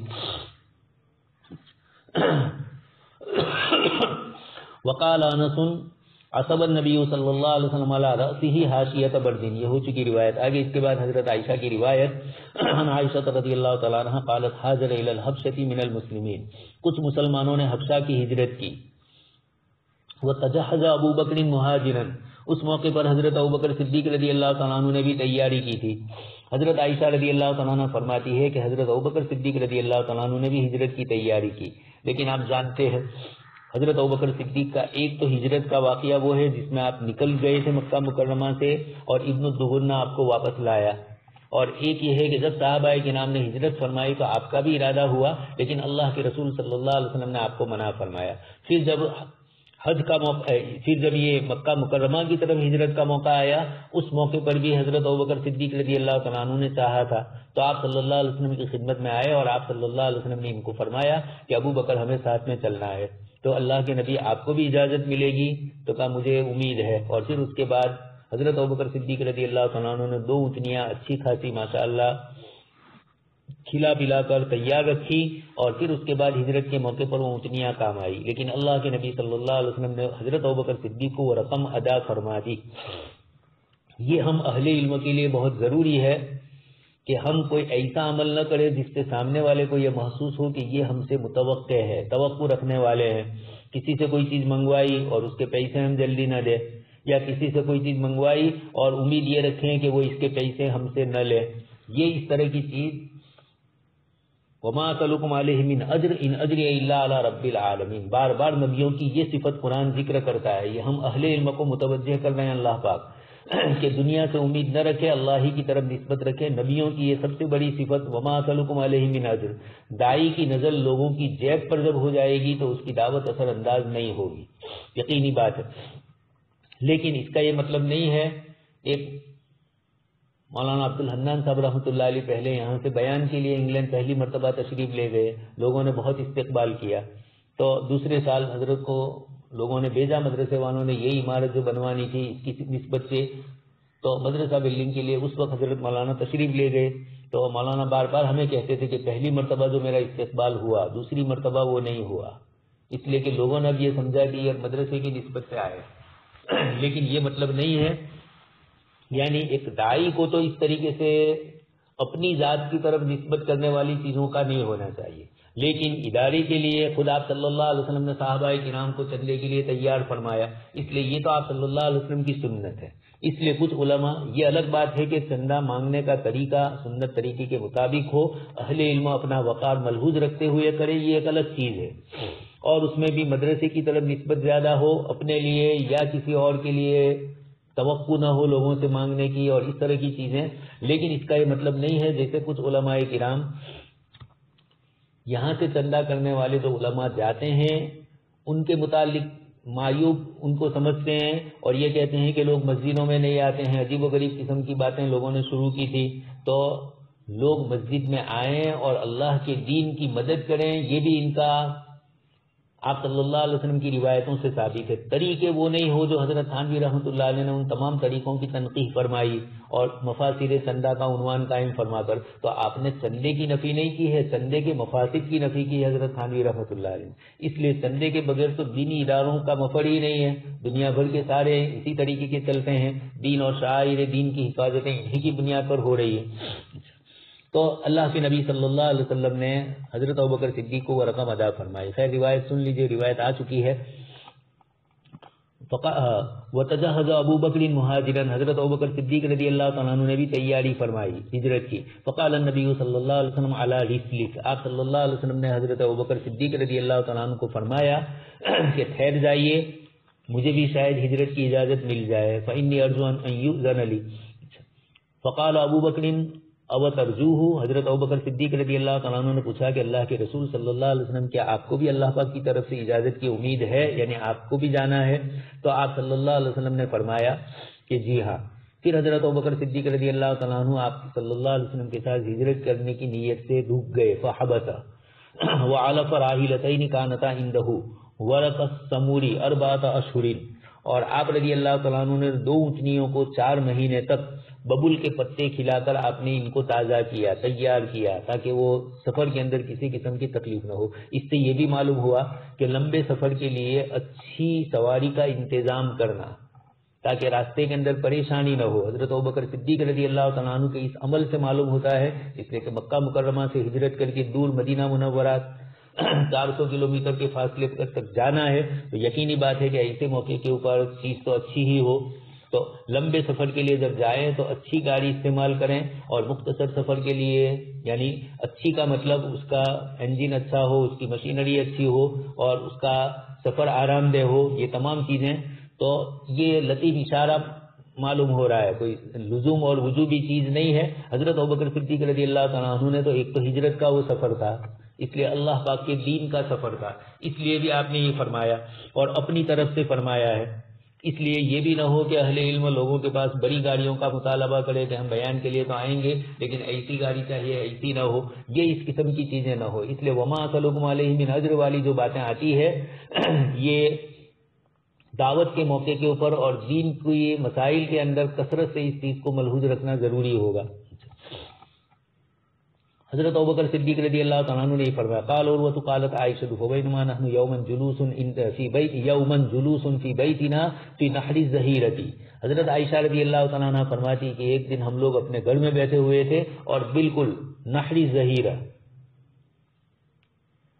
اول الحاجرہ, گرمی کا شروع کا حصہ, یعنی عین دوپہر کا موقع ہے, اور اس موقع پر آپ صلی اللہ علیہ وسلم تشریف لائے. قال قائل لابی بکر, آپ صلی اللہ علیہ وسلم کو دیکھا تو حضرت عامر ابن فہیرہ نے یا حضرت اسماء بنت ابی بکر نے فرمایا کہ ھذا رسول اللہ صلی اللہ علیہ وسلم مقبلا متقنعا فی ساعۃ لم یکن یاتینا فیہا, کہ اللہ کے نبی صلی اللہ علیہ وسلم ہمارے گھر میں ایسے موقع پر تشریف لائے عام وطن جس موقع پر آپ تشریف نہیں لاتے ہیں. قال ابو بکر فدن لہو بابی و امی, متقنعا کا لفظ اصل ہے امام بخاری اسی سے بنیاد بناتے ہیں سر اور چہرے کو ڈھانپنا. 2 وجہ تھی, ایک تو سخت گرمی تھی, دوپہر کا وقت تھا, اس لیے آپ صلی اللہ علیہ وسلم نے کپڑا ڈالا تھا اپنے اوپر, اور ایک دوسری وجہ یہ بھی تھی کہ سفر ہجرت ہے, اس موقع پر اپنے آپ کو مخفی رکھنا تھا معاملہ, اس لیے کہ اللہ کے دین کے لیے ہجرت کرنی تھی, مکہ کے مشرکین انتظار میں سے قتل کرنے کے لیے, اس لیے ان بنیادوں پر آپ صلی اللہ علیہ وسلم نے یہ چیز فرمائی. اس سے یہ بھی معلوم ہوا کہ حکمت اور مصلحت کو ملحوظ رکھنا بھی ضروری ہے. اللہ کے نبی کی اللہ پاک نے یعصمک من الناس, اللہ پاک نے فرمایا ہے کہ ہم آپ کی حفاظت کریں گے, فسیکفیکہم اللہ, لیکن یہ بات کی آیتیں ہیں. تو آپ صلی اللہ علیہ وسلم نے اللہ تبارک و تعالیٰ کی دین کے لیے ہجرت کرنے کے لیے ابو بکر صدیق نے وہ تیاری کی, اور آپ صلی اللہ علیہ وسلم نے معاملے کو مخفی رکھتے ہوئے حضرت ابو بکر صدیق کو دوپہر کا وقت پسند کیا, تاکہ اس موقع پر لوگوں کا آنا جانا کم ہوتا ہے, لوگ آرام میں ہوتے ہیں, اور خاص کر کے جزیرۃ العرب کی گرمی وہاں شدت ہوتی ہے. تو آپ صلی اللہ علیہ وسلم حضرت ابو بکر صدیق کے یہاں کپڑا ڈال کر گئے, تو گرمی میں کپڑا اور رومال ڈال کر چلنا بھی جائز ہوا اس روایت سے, اور اپنے آپ کو کبھی کبھار چھپانے کے لیے اس طریقے سے کرنا, اچھے مقصد کے لیے چھپانے کے لیے, برے مقصد کے لیے نہیں. فی ساعۃ لم یکن یاتینا فیہا. قال ابو بکر فدن لہ بی و امی, میرے ماں باپ آپ پر قربان ہو, واللہ ان جاء بہ فی ہذہ الساعۃ لامر, اللہ کے نبی صلی اللہ علیہ وسلم کو اس وقت جاء یجیء آنا اور سیلے کے ساتھ آئے تو لے آنا، ان جاء بھی اللہ کی قسم آپ صلی اللہ علیہ وسلم کو اس گھڑی کے اندر کوئی بڑا معاملہ ہی آپ صلی اللہ علیہ وسلم کو لے آیا ہے، یعنی آپ صلی اللہ علیہ وسلم اس موقع پر عام متن تشریف نہیں لاتے ہیں اور اس وقت آئے تو یقینی بات ہے کہ کوئی بڑا معاملہ ہے جس کی بنیاد پر یہ ہوا ہے۔ لام یہاں تاکید کے لیے ہے، لامر، اور ان مخففان المثقلہ ہے، واللہ انہ جاء یا ان جاء به فی هذه الساعۃ لامر، البتہ کوئی چیز ہے جو آپ کو لے آئی ہے۔ فجاء نبی صلی اللہ علیہ وسلم استاذنا، آپ صلی اللہ علیہ وسلم تشریف لائے، اجازت مانگی، آپ کو اجازت دی گئی، آپ ان کے گھر میں تشریف لائے۔ فقال حين دخل علی ابی بکر، اور حضرت ابوبکر صدیق رضی اللہ تعالیٰ عنہ سے آپ صلی اللہ علیہ وسلم نے فرمایا اخرج من عندک، یہ بھی ضروری ہے، گھر میں کوئی ہو تو ان کو نکالو، اس لیے کہ میں آپ سے جو گفتگو کرنا چاہتا ہوں ایک مخفی چیز ہے۔ آج کل راز اسی طریقے سے لوگوں کے فاش ہوتے ہیں اور بعد میں ان کو نقصان ہوتا ہے۔ کوئی اچھا پروگرام بنایا ہو اور اس کے اندر دوسرا آدمی خلل اندازی کر دے، اس کو معلوم ہو تو آپ صلی اللہ علیہ وسلم نے فرمایا، حالانکہ آپ صلی اللہ علیہ وسلم کو تو معلوم ہی تھا کہ حضرت ابوبکر صدیق کے گھر میں ان کی اہلیہ، ان کی صاحبزادیاں، صاحبزادے ہوں گے، لیکن کبھی کسی موقع پر کوئی دوسرا آدمی بھی ہو یا کوئی دوسری اجنبی عورت بھی بیٹھی ہوئی ہو گھر کی عورتوں کے پاس ملنے کے لیے، اور ایسے موقع کے اوپر ایسی چیزیں چھپانی ہوتی ہے۔ یہ اللہ کے نبی ہو کر اسباب پر بھروسہ، مسبب الاسباب پر مکمل یقین کرنے کے باوجود اسباب کے درجے میں آپ نے یہ احتیاط برتا۔ فرمایا کہ انما ہم اہلک، آپ کی اہلیہ محترمہ حضرت عائشہ صدیقہ ہی ہے، بی ابی انت یا رسول اللہ، اور کوئی نہیں ہے۔ فإنی قد أذن لي، اچھا اس کے بعد قال، آپ صلی اللہ علیہ وسلم نے ارشاد فرمایا جب یہ اطمینان ہو گیا کہ گھر میں حضرت اسماء، حضرت عائشہ وغیرہ ہی ہے اور کوئی نہیں ہے، تو آپ صلی اللہ علیہ وسلم نے اس کے بعد یہ فرمایا کہ مجھے اللہ پاک کی طرف سے ہجرت کرنے کی اجازت مل گئی ہے۔ قال فالصحبۃ، حضرت ابوبکر صدیق نے فرمایا کہ اطلب الصحبہ یا ارید الصحبہ یا مقصودی الصحبہ، اللہ کے رسول میں بھی آپ کے ساتھ رہوں؟ تو آپ نے فرمایا کہ نعم، حالانکہ پہلے تو حضرت ابوبکر صدیق نے کہا ہی تھا، حضور نے روکا ہی تھا، لیکن اب دوبارہ اجازت اس لیے کہ اب اجازت اللہ پاک کی طرف سے ملی ہے، تو اکیلے ملی ہے یا میری صحبت کی بھی ملی ہے اس کا مجھے معلوم نہیں، اس لیے آپ نے اپنی طرف سے درخواست کی، صحبت کی، اور جب آپ یعنی یہ اجازت مانگی کہ کیا مجھے بھی اللہ پاک کی طرف سے آپ کے ساتھ ہجرت کی اجازت ہے یا میں بھی آپ کے ساتھ خادمانہ ساتھ میں آ سکتا ہوں؟ حضور نے فرمایا کہ جی ہاں۔ قال فخذ بأبی انت یا رسول اللہ احدی راحلتی ہاتین، یہ دو سواریاں میرے پاس ہیں، ان میں سے ایک سواری آپ لے لیجئے۔ آپ صلی اللہ علیہ وسلم نے فرمایا بالثمن، یہی جو میں کہنا چاہتا تھا کہ آپ نے فرمایا کہ قیمت ادا کی جائے گی، اس لیے کہ مجھے بھی ہجرت میں جانا ہے تو مجھے میری سواری کا ثواب ملے۔ قالت فتجهزناهما احس الجهاز، حضرت عائشہ رضی اللہ تعالیٰ عنہ فرماتی ہے کہ ان حضرات کو چونکہ رات کو ہی نکلنا تھا، ایک دم تیاری کرنی تھی، تو ہم نے ان دونوں کے لیے فجهزناهما احس الجهاز، ہم نے مکمل تیاری جلدی کر لی، سفر کی جو ضروریات ہیں ان چیزوں کو، وصنعنا لهما سفرة، اور ہم نے ان کے لیے کھانے کا انتظام کیا، اور سفرتن تو برتن ہے چمڑے کا جس کے اندر یہ کھانے پینے کی چیزیں رکھی جاتی تھی، فی جراب، فقطعت اسماء بنت ابی بکر رضی اللہ تعالیٰ عنہ قطعۃ من نطاقها، پھر آپ سن چکے ہیں 2 تھیلے رکھے تھے کھانے پینے کے اور ان کو باندھنا تھا، تو حضرت اسماء رضی اللہ تعالیٰ عنہ نے باندھنے کے لیے کپڑا تلاش کیا، نہیں ملا تو پھر اپنے کمر کا کپڑا کاٹ کر تھیلا انہوں نے باندھ دیا، اور اسی بنیاد پر ہی ان کو ذات النطاقین کہا گیا۔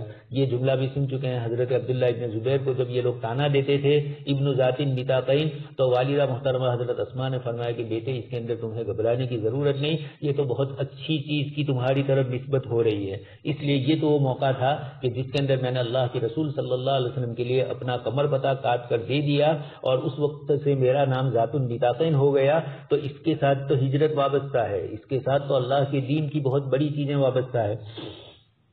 فقطعت اسماء بنت ابی بکر فاوقت به الجراب، اور اسے انہوں نے باندھ دیا اس مشکیزے کو، چمڑے کو جس کے اندر کھانا رکھا تھا، سفرتن دسترخوان کو بھی بولتے ہیں اور کھانے کی چیزوں کو بھی کہا جاتا ہے۔ تو حضرت عائشہ رضی اللہ تعالیٰ عنہ فرماتی ہے کہ جلدی سامان تیار کیا، ایک تھیلی میں کھانا رکھا، کپڑا نہیں تھا، تو حضرت اسماء نے یہ کر دیا، اور آپ صلی اللہ علیہ وسلم اور حضرت ابوبکر صدیق دونوں ساتھ میں تشریف لے گئے۔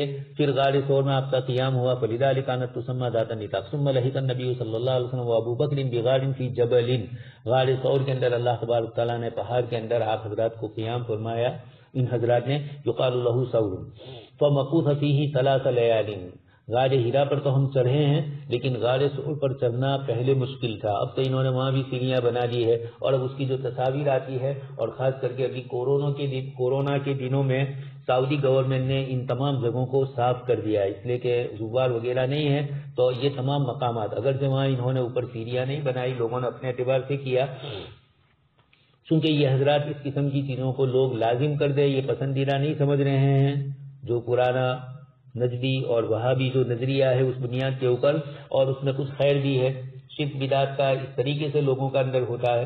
تو ابھی غار ہیرا کو بھی انہوں نے اچھی طریقے سے پتھر وغیرہ کی صفائی وغیرہ کی، اور غار ثور کے بھی ابھی جو فوٹو آ رہے ہیں وہ بہت شاندار آ رہے ہیں، تو اوپر تک لوگ جاتے ہیں، لیکن یہ بڑا غار ثور پر چڑھنا تھوڑا مشکل ہے، غار ہیرا کا تو آسان ہے، یہ تھوڑا اوپر بھی ہے، لیکن اب تو معلوم نہیں، ہم لوگ جب گئے تھے اس وقت کئی سالوں پر 20-25 سال پہلے غار ہیرا پر چڑھ گئے تھے جوانی کے عالم میں، اب تو غار ثور دور سے ہی نظر آتا ہے، لیکن اب جو فوٹو اور تصاویر آتی ہے تو ایسا لگ رہا ہے کہ لوگ چڑھ سکتے ہیں اس کے اوپر بھی، اب ان لوگوں نے کچھ اس کے اوپر سیڑھیوں جیسا بنایا ہے، کچھ اس طرح کی ریلنگ بنائی ہے کہ آدمی چڑھ سکتا ہے۔ فمکث فیہ ثلاث لیال، 3 رات تک تو اللہ کے نبی صلی اللہ علیہ وسلم اور حضرت ابوبکر صدیق رہے۔ آپ سن چکے ہیں کہ دشمن 1-2 دن تک 3-4 دن تلاش کرتے ہیں اور پھر اس کے بعد چھوڑ دیتے ہیں، تو اگر 3-4 دن لگاتار چلے تو یہ لوگ پکڑ لیں، تو اللہ پاک کی طرف سے یہ ہوا کہ قریب ہی میں ان کو رکھا گیا، اور قریب میں رہتے ہوئے وہاں کے حالات بھی دیکھ لیے، اور جب سب لوگ تھم گئے، سراقہ ابن جاسم جیسے بھی جتنے دوڑنے والے ادھر ادھر والے ہوں گے وہ سب 3 دن ہو گئے، تو کہا آپ 3 دن تک نہیں ملے، اس کا مطلب یہی ہے کہ اب یہ تو پہنچ گئے ہوں گے، تو پھر اس کے بعد اطمینان سے نکلے۔ حضرت مولانا نانوتوی رحمۃ اللہ علیہ چھتہ کی مسجد میں 3 دن رہے، 3 دن کے بعد نکل گئے کہ اللہ کے نبی صلی اللہ انگریز جب تلاش کر رہے تھے اس وقت، تو یبیت عندہما عبداللہ ابن ابی بکر وہو غلام شاب لقین ثقیف، اور سقف بھی ہے، فیدخل من عندہما سحرا فیصبح مع قریش بمکہ کبائس، یہ بھی انتظام اللہ کے نبی صلی اللہ علیہ وسلم ہے، لیکن دشمنوں کی حرکتوں پر، ان کی چال پر پوری نظر ہے، تو حضرت ابوبکر صدیق رضی اللہ تعالیٰ عنہ کے صاحبزادے حضرت عبداللہ ابن ابی بکر نوجوان تھے، چالاک تھے، ہوشیار تھے، اور وہاں ہوشیار آدمی ہی کا کام ہوتا ہے اس قسم کی چیزوں کے لیے، وہ ان کے پاس جاتے اور صبح سے پہلے پہلے ان کے پاس سے نکل کر مکہ واپس آ جاتے۔ مکہ والے یہ سمجھتے کہ عبداللہ نے رات مکہ ہی میں گزاری ہے، حالانکہ وہ رات کو چلے جاتے تھے غار ثور میں، اور اسی طریقے سے آپ صلی اللہ علیہ وسلم کے غلام حضرت ابوبکر صدیق کے غلام حضرت عامر ابن فہیرہ رضی اللہ تعالیٰ عنہ، وہ بھی اپنے اعتبار سے انتظام فرماتے تھے، دودھ والی بکریاں لے کر چراتے چراتے رات کے وقت وہاں آ جاتے اور ان حضرات کو دودھ پلا دیتے، رات کو اسی دودھ پر ان حضرات کا گزر ہوتا، اور رات کا اندھیرا باقی ہوتا تو پھر حضرت عامر بھی ان بکریوں کو لے کر آواز کرتے ہوئے نکلتے، ایسا لگے گویا کہ ابھی ہی مکے سے نکلے ہیں۔ یہ بھی انتظام ان کی طرف سے ہوا۔ اس سے معلوم ہوتا ہے کہ وہ جو آپ صلی اللہ علیہ وسلم اور حضرت ابوبکر صدیق کے لیے حضرت عائشہ اور حضرت اسماء نے جو توشہ بنایا تھا وہ تو لمبے سفر کے لیے، اور یہ 3 دن مکہ ہی میں رہے تو یہیں یہ استعمال نہ ہو جائے، تو اس کے لیے یہ انتظام ہوا۔ یعنی یہ ہمارے لیے روایتوں کے مفاہیم سے اور روایتوں کی جو ترتیب ہے اس سے پتہ چلتا ہے کہ ہمارے طلبہ جس طریقے سے کرتے ہیں، کھانے کے وقت میں کینٹین میں جانا، تو ابھی تو آپ کو کھانا مل ہی رہا ہے، تو ابھی تو پیٹ دب جائے گا، رات کو عشاء بعد آپ کو ضرورت پڑے گی تو اس موقع پر اپنے روپیے استعمال کریں۔ کھانے سے پہلے کینٹینوں میں دوڑنا اس کا کچھ سمجھ میں نہیں آتا ہے، کہیں بہت بھوک لگی ہے تو الگ چیز ہے، اثر کے وقت کا مسئلہ، لیکن یہ کہ بالکل کھانے کا وقت ہے اور اس موقع پر کینٹین کی طرف تشریف، تو اپنے پیسوں کو ابھی تو کھانے کا جو مل رہا ہے اسی میں رکھیے، اور جب بھوک لگے اس موقع پر یہ کام آئے۔ اللہ کے نبی صلی اللہ علیہ وسلم اور حضرت ابوبکر کے اس تعامل سے معلوم ہوتا ہے کہ مکہ میں 3 دن رہے تو اپنے گھر ہی کی چیزیں استعمال فرمائی، دودھ وغیرہ جو حضرت عامر ابن فہیرہ لائے، اور جب اس کے بعد دور کا لمبا سفر رہا اس میں وہ توشہ جو تھا وہ کام آتا ہے، اور اس زمانے میں تو سوکھے توشے ہوتے تھے، ہماری طرح سالن والے نہیں ہوتے تھے، تو یہ انتظام کیا۔ فَيُصْبِحُ مَعَ قُرَيْشٍ بِمَكَّةَ كَبَائِسٍ، مکہ والوں کو یہ معلوم ہو کہ حضرت عبداللہ ابن ابی بکر رات مکہ ہی میں انہوں نے گزاری ہے۔ فلا يسمع امرا يكادان به الا وعاه، یہ ہے کوئی بھی چیز سنتے، یعنی مکہ مکرمہ میں دن میں چلتے پھرتے اور ان کے مشرکین کے عزائم، مشرکین کی باتیں آپس میں ان 2 بزرگوں کے متعلق وہ کیا کرتے ہیں یہ سنتے، اور محفوظ رکھتے اور رات کو آ کر ان حضرات کو اس کی اطلاع دیتے. حتی یأتیہما بخبر ذلک اليوم حین یختلط الظلام، جب اندھیرا چھا جاتا اس وقت تشریف لے جاتے. ایسا بھی نہیں کہ ایسے وقت میں جائے کہ لوگوں میں شبہات ہو جائے. وَيَرْعَى عَلَيْهِمَا عامر بن فہیرہ، یہ ترتیب نبوی اور یہ اسباب کے ظاہری شکلوں کا اختیار کرنا، یہ ساری چیزیں بتلاتے ہیں کہ اللہ کے نبی صلی اللہ علیہ وسلم نے امت کو متیقظ رکھا ہے. امت کو بتلایا کہ ہم نبی ہو کر اللہ کی مدد میں براہ راست آنے کا ذریعہ بننے والے، لیکن اس کے باوجود اسباب کی دنیا کے اندر ہم اپنی حفاظت اور اپنی امت کی حفاظت کے لیے کیا کیا انتظام فرماتے ہیں. کتاب المغازی سن چکے ہیں کس کس طرح آپ صلی اللہ علیہ وسلم نے جاسوس بھیجے اور کس کس طریقے سے امت کی حفاظت فرمائی. آج یہ امت اس سے غافل ہے اور اس کے ساتھ باطنی اعمال کے ساتھ مکمل کرتے ہوئے بھی اسباب کی طرف اختیار فرمایا. ہمارے پاس اسباب بھی نہیں اختیار کرتے ہم، اور اصل چیز جو ہے روحانیت والی عبادات اور اللہ کو راضی کرنے والے اعمال، اس کی بھی کمی. تو یقینی بات ہے کہ ان دونوں کی ضرورت ہوگی دین کی حفاظت کے لیے، اپنی حفاظت کے لیے. وَيَرَى عَلَيْهِمَا، حضرت عامر ابن فہیرہ اپنی بکریاں لے کر جاتے حضرت ابوبکر صدیق کا آزاد شدہ غلام. منحتن، دودھ والی بکریاں جو ہوتی ہے، منحتن من غنم فَيُرِيحُهُ عَلَيْهِمَا، پس وہ ان کے اوپر اس کو دودھ پلاتے ان حضرات کو. حین تذهب ساعة من العشاء، رات کا ایک حصہ گزر جاتا تو وہ ان حضرات کے پاس دودھ لاتے اور دودھ ان کو پلاتے، اور رات کا اندھیرا حصہ ابھی باقی رہتا کہ پھر چلے بھی جاتے. فیبیتان فی رسلہما حتی ینعق بہا عامر بن فہیرہ، یہ دونوں حضرات رات گزارتے فی رسلہما، اسی طریقے کے اوپر دودھ استعمال فرما لیتے. حتی ینعق بہا عامر بن فہیرہ، صبح ہوتی تو حضرت عامر بن فہیرہ بغلس، اندھیرے کے اندر جانور لے کر نکل جاتے اور زور زور سے جانور کو آواز لگاتے تاکہ لوگوں کو یہ پتا چلے کہ یہ تو جانور لے کر جا رہے ہیں.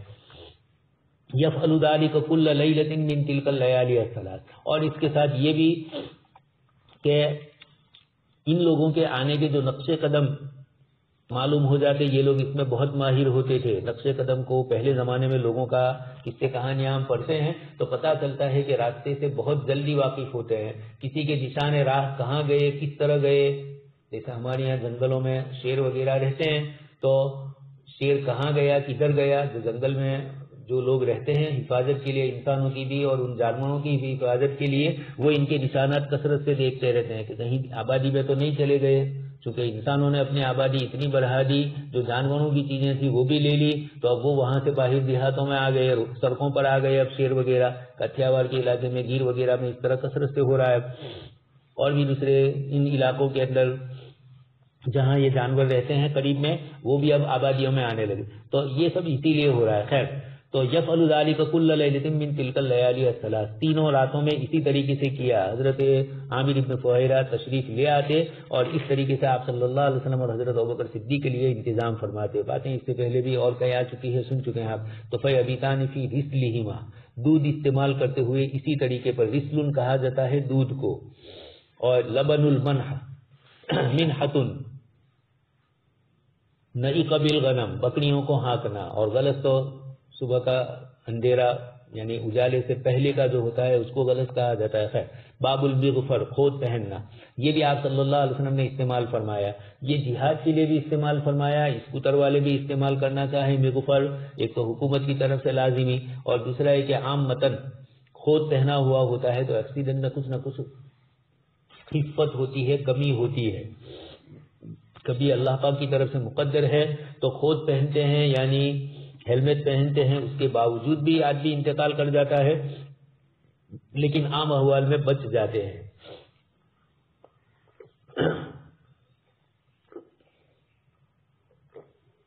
اس میں یہ بھی اشارہ فرمایا کہ اللہ کے نبی ہے اور اسباب کو اختیار فرماتے ہیں. دخل عام الفتح وعلی رأسہ المغفر، پہلے زمانے کے لوگ اسی طرح کرتے تھے. امامے بھی اور بڑے بڑے پتکے جو ہوتے تھے سر پر لگائے جاتے تھے، اس لیے کہ سر کی حفاظت بہت ضروری ہے. آج کل لوگ اس کی حفاظت کو نہیں سمجھ رہے ہیں. کان میں سے ہوا داخل ہو رہی ہے اور بدن کے اندر آنکھوں میں تکلیف ہو رہی ہے اور دماغ کو بھی ٹھنڈک لگ سکتی ہے، یہ ساری چیزیں ہوتی ہے. تو آپ صلی اللہ علیہ وسلم نے خود کو استعمال فرمایا اور مقصد کے لیے. لیکن آج کل بھی اس طریقے کی چیزیں استعمال کرنے کی جس کے اندر انسان کو راحت رہے، یہ چیزیں ضروری ہے اپنی حفاظت کے لیے. البرود والحبر والشملہ، آپ صلی اللہ علیہ وسلم کے زمانے میں مکہ مکرمہ میں جو الگ الگ قسم کی چادریں دنیا کے دوسرے ملکوں سے دوسرے علاقوں سے آتی تھی تو ان چادروں کے الگ الگ نام ہوتے ہیں. ہمارے یہاں بھی جیسے کمبل بولتے ہیں, چادر بولتے ہیں, پتلی چادر بولتے ہیں, اور اسی طریقے سے آج کل رضائیاں ملتی ہے, اور اسی طرح بھروچ کی جو مشہور ہے رضائیاں, یہ اس طرح کی مختلف چیزیں ہوتی ہے. تو الگ الگ علاقے کی 16 پوری چادریں مشہور ہے, یہ ہمارے طلبا جو استعمال کرتے ہیں موتی. تو یہ الگ الگ قسم کی چادریں اس زمانے میں بھی ہوتی تھی. تو ان کے شکلوں کے اعتبار سے, ان کے علاقوں کے اعتبار سے, ان کی بناوٹ کے اعتبار سے ان کے نام ہوتے تھے, اور ایک عمومی نام ہوتے تھے جو سب لوگ استعمال کرتے ہیں. تو ان کو الگ الگ اعتبار سے استعمال کیا جاتا ہے. برود, اسی طرح الحبرہ یمن کی چادریں مشہور تھی. الشملہ کمبل کو کہتے ہیں, اس میں گرمی اونی چیز ہوتی ہے, اور حبرہ یمنی چادروں کو کہا جاتا ہے, اور برود عام چادروں کو کہا جاتا ہے. حضرت خباب رضی اللہ تعالیٰ عنہ کی روایت اس سے پہلے آ چکی ہے. شکونا الی النبی صلی اللہ علیہ وسلم وهو متوسد بردتہ. حضرت خباب رضی اللہ تعالیٰ عنہ دشمنوں کی طرف سے جو اذیتیں اور تکلیفیں مشرکین کی طرف سے ہو رہی تھی, اس موقع پر صحابی رضی اللہ تعالیٰ عنہ حضور کے پاس شکایت کے لیے آئے تھے. اسی روایت تفصیلی موجود ہے کہ تم سے پہلی امتوں پر بھی اللہ پاک کی طرف سے حالات آئے اور ان کو اوپر سے نیچے تک چیرا گیا, لیکن انہوں نے ذرہ برابر کوئی یعنی اللہ کے لیے جمے رہے, اور کوئی چیز ان کو دشمنوں کی تکلیف اور اذیتوں نے ان کے اندر عزیمت میں کوئی فرق نہیں کیا, پائے استقلال ان کے مضبوط رہے. تو حضرت خباب رضی اللہ تعالیٰ عنہ نے یہ فرمایا کہ آپ صلی اللہ علیہ وسلم چادر پر تکیہ لگائے ہوئے تھے. تو کبھی چادر کو ٹیک لگانے کے لیے بھی استعمال کیا جاتا ہے, گنجائشیں ہیں, رات دن اس طرح ہوتا رہتا ہے, کبھی کبھار موقع اس طرح کا بھی ہوتا ہے. تو الحبرہ برود تو آپ سن ہی چکے ہیں, بردتن کی جمع ہے, اور یہ چکور یعنی 4 کونے والی چورس جس کو ہم بولتے ہیں, اس طریقے کی چادر ہوتی تھی, اور اس میں کچھ تصویریں بھی ہوتی تھی اس زمانے میں. لیکن تصویروں کا مطلب کوئی زیرو کی تصویر ہو یہی ضروری نہیں ہے. جیسے ہمارے یہاں بلینکٹ ہوتے ہیں اور ان کے اوپر الگ الگ قسم کے کلر ہوتے ہیں, تو اس طرح. اور حبرون آگے روایت میں اس پر بحث آ رہی ہے. شملہ چادریں اونی وغیرہ اس طرح کی. تو آپ صلی اللہ علیہ وسلم کی روایت حضرت انس بن مالک نقل کرتے ہیں, کنت امشی مع رسول اللہ صلی اللہ علیہ وسلم, میں اللہ کے رسول صلی اللہ علیہ وسلم کے ساتھ چل رہا تھا. امشی مع رسول اللہ, اور آپ صلی اللہ علیہ وسلم اس وقت گہرے حاشیے والی نجرانی چادر اوڑے ہوئے تھے. وعلیہ برد نجرانی, حاشیے والی, نجران شہر ہے سعودی عربیہ کا, مشرقی علاقے پر دریا کنارے پر ہے نجران. نجران کے نصارہ اس وقت کے مشہور ہے. ہندوستان سے جو ہمارا جہاز جاتا ہے تو نجران کے پاس سے ہی گزرتا ہے, قریب سے سعودی میں جو جاتا ہے. الگ الگ روٹ ہے اس کے, لیکن یہ بھی ایک روٹ ہے. 1-2 مرتبہ ہم گئے تو راستے میں ہی نجران کا ہوائی جہاز میں پتہ چلا کہ نجران کا ہی علاقہ ہے, دریا کنارہ. بمبئی سے جو اٹھتا ہے اس کے بعد سیدھا عدن, تو عدن تو نیچے آیا, لیکن کبھی کبھار اوپر سعودی عربیہ والے یہ کرتے ہیں کہ ریاض پہنچاتے ہیں, اور ریاض سے پھر مدینہ منورہ. جس ملک کا ایئر ہوتا ہے اس ملک کے کیپیٹل میں یہ لوگ پہنچتے ہی ہیں, چاہے ہمیں کہیں لے جائے, لیکن اپنے ملک میں لے جاتے ہیں تاکہ وہاں سے اور بھی دوسرے پیسنجر کو لیا جاتا ہے. تو عمومی طور پر جب اس طریقے سے ہوتا ہے تو ریاض کی طرف جب جہاز جاتا ہے تو اس وقت نجران کے علاقے سے عمومی طور پر نیچے نقشے میں یا اوپر جو ٹی وی کی اسکرین کے اوپر جو بتلایا جاتا ہے اس سے یہی معلوم ہوتا ہے کہ نجران کے پاس سے ہی وہ گزرتے ہیں. فَأَدْرَكَهُ عَرَابِيٌّ فَجَبَزَهُ بِرِدَائِهِ جَبْزَةً شَدِيدَةً. تو نجران کے علاقے کی غلیظ الحاشیہ موتی چادر تھی, وہ اس کا جو حاشیہ تھا, حاشیے سے مراد وہی اس کے اندر جو بناوٹ ہوتی ہے کارنر کے اوپر جو الگ الگ قسم کی بیل بوتے لگائے جاتے ہیں, تو یہ جو حاشیہ تھا وہ غلیظ تھا. مراد یہ تھا کہ وہ چادر اس جگہ سے تھوڑی سخت تھی. فَأَدْرَكَهُ عَرَابِيٌّ, آپ صلی اللہ علیہ وسلم کو ایک دیہاتی نے پایا. فَجَبَزَهُ بِرِدَائِهِ, اس نے آپ صلی اللہ علیہ وسلم کو یہ چادر سمیت زور سے کھینچا. حتی نظرت الى صفحة عاتق رسول اللہ صلی اللہ علیہ وسلم قد اثرت بها حاشیة البرد من شدت جبزته. حضرت انس رضی اللہ تعالیٰ عنہ فرماتے ہیں کہ آپ صلی اللہ علیہ وسلم کے کندھے کو میں نے دیکھا, صفحة عاتق رسول اللہ, اس حصے کو, صفحتن کا معنی اوپری حصہ, شروع کا, باہر کا, ظاہر کا, اس چادر کے حاشیے نے آپ صلی اللہ علیہ وسلم کے جسم مبارک کے اوپر نشان کر دیا تھا. اس زور سے اس نے کھینچا تھا, اور پھر کہنے لگا کہ اللہ کے نبی صلی اللہ علیہ وسلم کو یا محمد ملی من مال اللہ الذی عندک، دیہاتی لوگ ہیں، جاہل لوگ ہیں، ان سے پالا پڑے تو کبھی کبھار یہ بھی ہوتا ہے وہ شدت کے کلمات بولے یا اس طریقے سے جسمانی تکلیف پہنچائے اور پھر بھی ان کو اس کا احساس نہ ہو، اور اگر آپ تھوڑا کچھ کہو تو اچھا اس میں کیا ہو گیا، اتنے زیادہ یہ مت بنو آپ، تو اللہ کے نبی صلی اللہ علیہ وسلم پر اس کے اثرات آ گئے. یعنی ویسے بھی آپ صلی اللہ علیہ وسلم کو تو اللہ پاک نے حسین و جمیل بنایا تھا، اور پھر اس کو کھینچا تو آپ صلی اللہ علیہ وسلم کے کندھے کے اوپر اس کے نشانات سرخی کے نمایاں ہونے لگے. حضرت انس رضی اللہ تعالیٰ عنہ اس کو محسوس کرتے تھے. فلتفت، اللہ کے نبی صلی اللہ علیہ وسلم اس کی طرف متوجہ ہوئے، پھر مسکرائے. ثم امر لہ بعطاء، اور پھر آپ صلی اللہ علیہ وسلم نے اس کے لیے چادر وغیرہ جو کچھ دینے کا تھا، روپیہ پیسہ، یعنی جو کچھ آپ صلی اللہ علیہ وسلم کو مانگ رہا تھا، آپ نے صحابہ کرام کو فرمایا کہ اس کو بھی مال کو دے دیجیے. آگے اس کے بعد والی روایت، جاءت امرأۃ ببردۃ، حضرت سہل بن سعد رضی اللہ تعالیٰ عنہ واقعہ نقل فرماتے ہیں اپنے زمانے کے تابعین اپنے شاگردوں سے کہ ایک عورت ایک بردہ لے کر آئی. سہل رضی اللہ تعالیٰ عنہ نے خود لوگوں سے پوچھا کہ کیا معلوم ہے تمہیں کہ بردہ کس کو کہتے ہیں، اور پھر بتلا دیا کہ کنارہ والی چادر، کنارہ کے اوپر چادر میں کچھ نہ کچھ نقشی ہو اس کو بردتن کہا جاتا ہے. اسی کو فرماتے ہیں یہ شملۃ منسوج فی حاشیتھا، یہ وہ کملی جیسی چادر ہے کہ کنارے دار چادر کو کہا جاتا ہے. یہ عورت نے اللہ کے نبی صلی اللہ علیہ وسلم کے پاس یہ ہدیہ لے کر آئی اور یہ کہا کہ اللہ کے رسول صلی اللہ علیہ وسلم اس کو میں نے اپنے ہاتھ سے بنا ہے، اپنے ہاتھ سے یہ چادر میں نے تیار کی ہے. اس وقت آپ صلی اللہ علیہ وسلم کو چادر کی بھی سخت ضرورت تھی، تو فاخذها رسول اللہ صلی اللہ علیہ وسلم محتاجا الیہا. حضور کی تو ویسے بھی عادت تھی کہ اللہ کی کوئی نعمت مل رہی ہے، جیسے آپ کسی کو ہدیہ کرے اور وہ کہے کہ مجھے ضرورت نہیں، میرے پاس تو ایسا بہت سارا ہے. اللہ کے نبی نے کبھی ایسا نہیں فرمایا کہ ہدیہ دینے والے کی ہمت توڑ دی ہو. آپ صلی اللہ علیہ وسلم نے محتاجگی کا اظہار فرمایا، چاہے تو حقیقت میں محتاجگی اس لیے کہ آپ صلی اللہ علیہ وسلم کا فقر تو اختیاری تھا، یا یہ کہ آپ صلی اللہ علیہ وسلم محتاج تو نہیں تھے، چیز تھی آپ کے پاس وہ، لیکن جب کوئی دے رہا ہے تو اس کی چیز کی قدر کرنے کے لیے کہ ماشاءاللہ بہت اچھی ہے، یہ ہے وہ ہے، یہ آداب اور اصول بھی ہمیں سکھلائے. فخرج الینا وانھا لازارہ، آپ صلی اللہ علیہ وسلم ہماری طرف اس کو پہن کر نکلے اور آپ صلی اللہ علیہ وسلم نے اس چادر کو باندھ کر آپ صلی اللہ علیہ وسلم کہبند بنایا ہوا تھا. فحبسها رجل من القوم، آپ صلی اللہ علیہ وسلم کے صحابہ میں سے ایک شخص نے اس چادر کو چھوا اور پھر اس کے بعد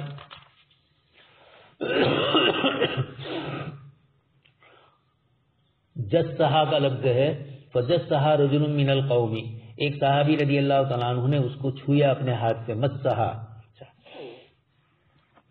فقال یا رسول اللہ اکسونیھا، اللہ کے نبی مجھے یہ چادر آپ پہنا دیجیے، یعنی مجھے ہدیہ دیجیے. آپ نے فرمایا کہ جی ہاں. فجلس ما شاء اللہ فی المجلس، تھوڑی دیر تو حضور مجلس میں بیٹھے، پھر آپ اپنے حجرے مبارکہ میں گئے. فطواھا ثم ارسل بها الیہ، اور آپ صلی اللہ علیہ وسلم نے تھوڑی دیر بیٹھنے کے بعد گھر جا کر چادر کو تہ لگا دی، یعنی گجراتی میں گڑی وارنا بولتے ہیں، تو تہ لگا دیا آپ صلی اللہ علیہ وسلم نے اس کی، اور ان صحابی کو دے دیا. لوگ ان صحابی سے کہنے لگے کہ تم نے یہ کام اچھا نہیں کیا، اللہ کے رسول صلی اللہ علیہ وسلم سے یہ چادر تم نے مانگی، اور آپ صلی اللہ علیہ وسلم کے متعلق تمہیں تو معلوم ہے کہ اللہ کے نبی کو جب کوئی چیز ان سے مانگی جاتی ہے تو حضور رد نہیں کرتے. اللہ پاک نے ایسا سخی بنایا تھا آپ صلی اللہ علیہ وسلم کو. ثم رجع فطواها ثم ارسل بها اليها فقال له القوم ما احسنت سالتها اياه وقد عرفت انه لا يرد سائلا. فقال الرجل، اس صحابی نے فرمایا کہ اللہ کی قسم میں نے اللہ کے رسول سے ما سالتها الا لتكون كفني يوم اموت، میرے انتقال کے دن یہ میرے کفن میں کام آئے، اس لیے میں نے آپ صلی اللہ علیہ وسلم کی پہنی ہوئی اس چادر کو بطور ہدیے کے حضور سے مانگی. معلوم یہ ہوا کہ تبرکات کو مانگنا جائز ہے. قال سہل فكانت كفنه، اس صحابی رضی اللہ تعالیٰ عنہ نے جو بات کہی تھی موت کے وقت اس پر عمل بھی کیا کہ زندگی میں کبھی اس چادر کو استعمال نہیں کیا. جب ان کا انتقال ہوا تو ان کے کفن میں وہی چادر ان کی وصیت کے مطابق استعمال ہوئی، اس لیے کہ حضور سے بھی انہوں نے اسی مقصد کے لیے لی تھی، تو عملاً بھی انہوں نے آپ صلی اللہ علیہ وسلم کے ساتھ یہی کیا. آپ صلی اللہ علیہ وسلم نے اس کو ذکر فرمایا. آگے بھی اور روایتیں ہیں. سبحان اللہ وبحمدہ، سبحانک اللہم وبحمدک، نشہد ان لا الہ الا انت، نستغفرک ونتوب الیک.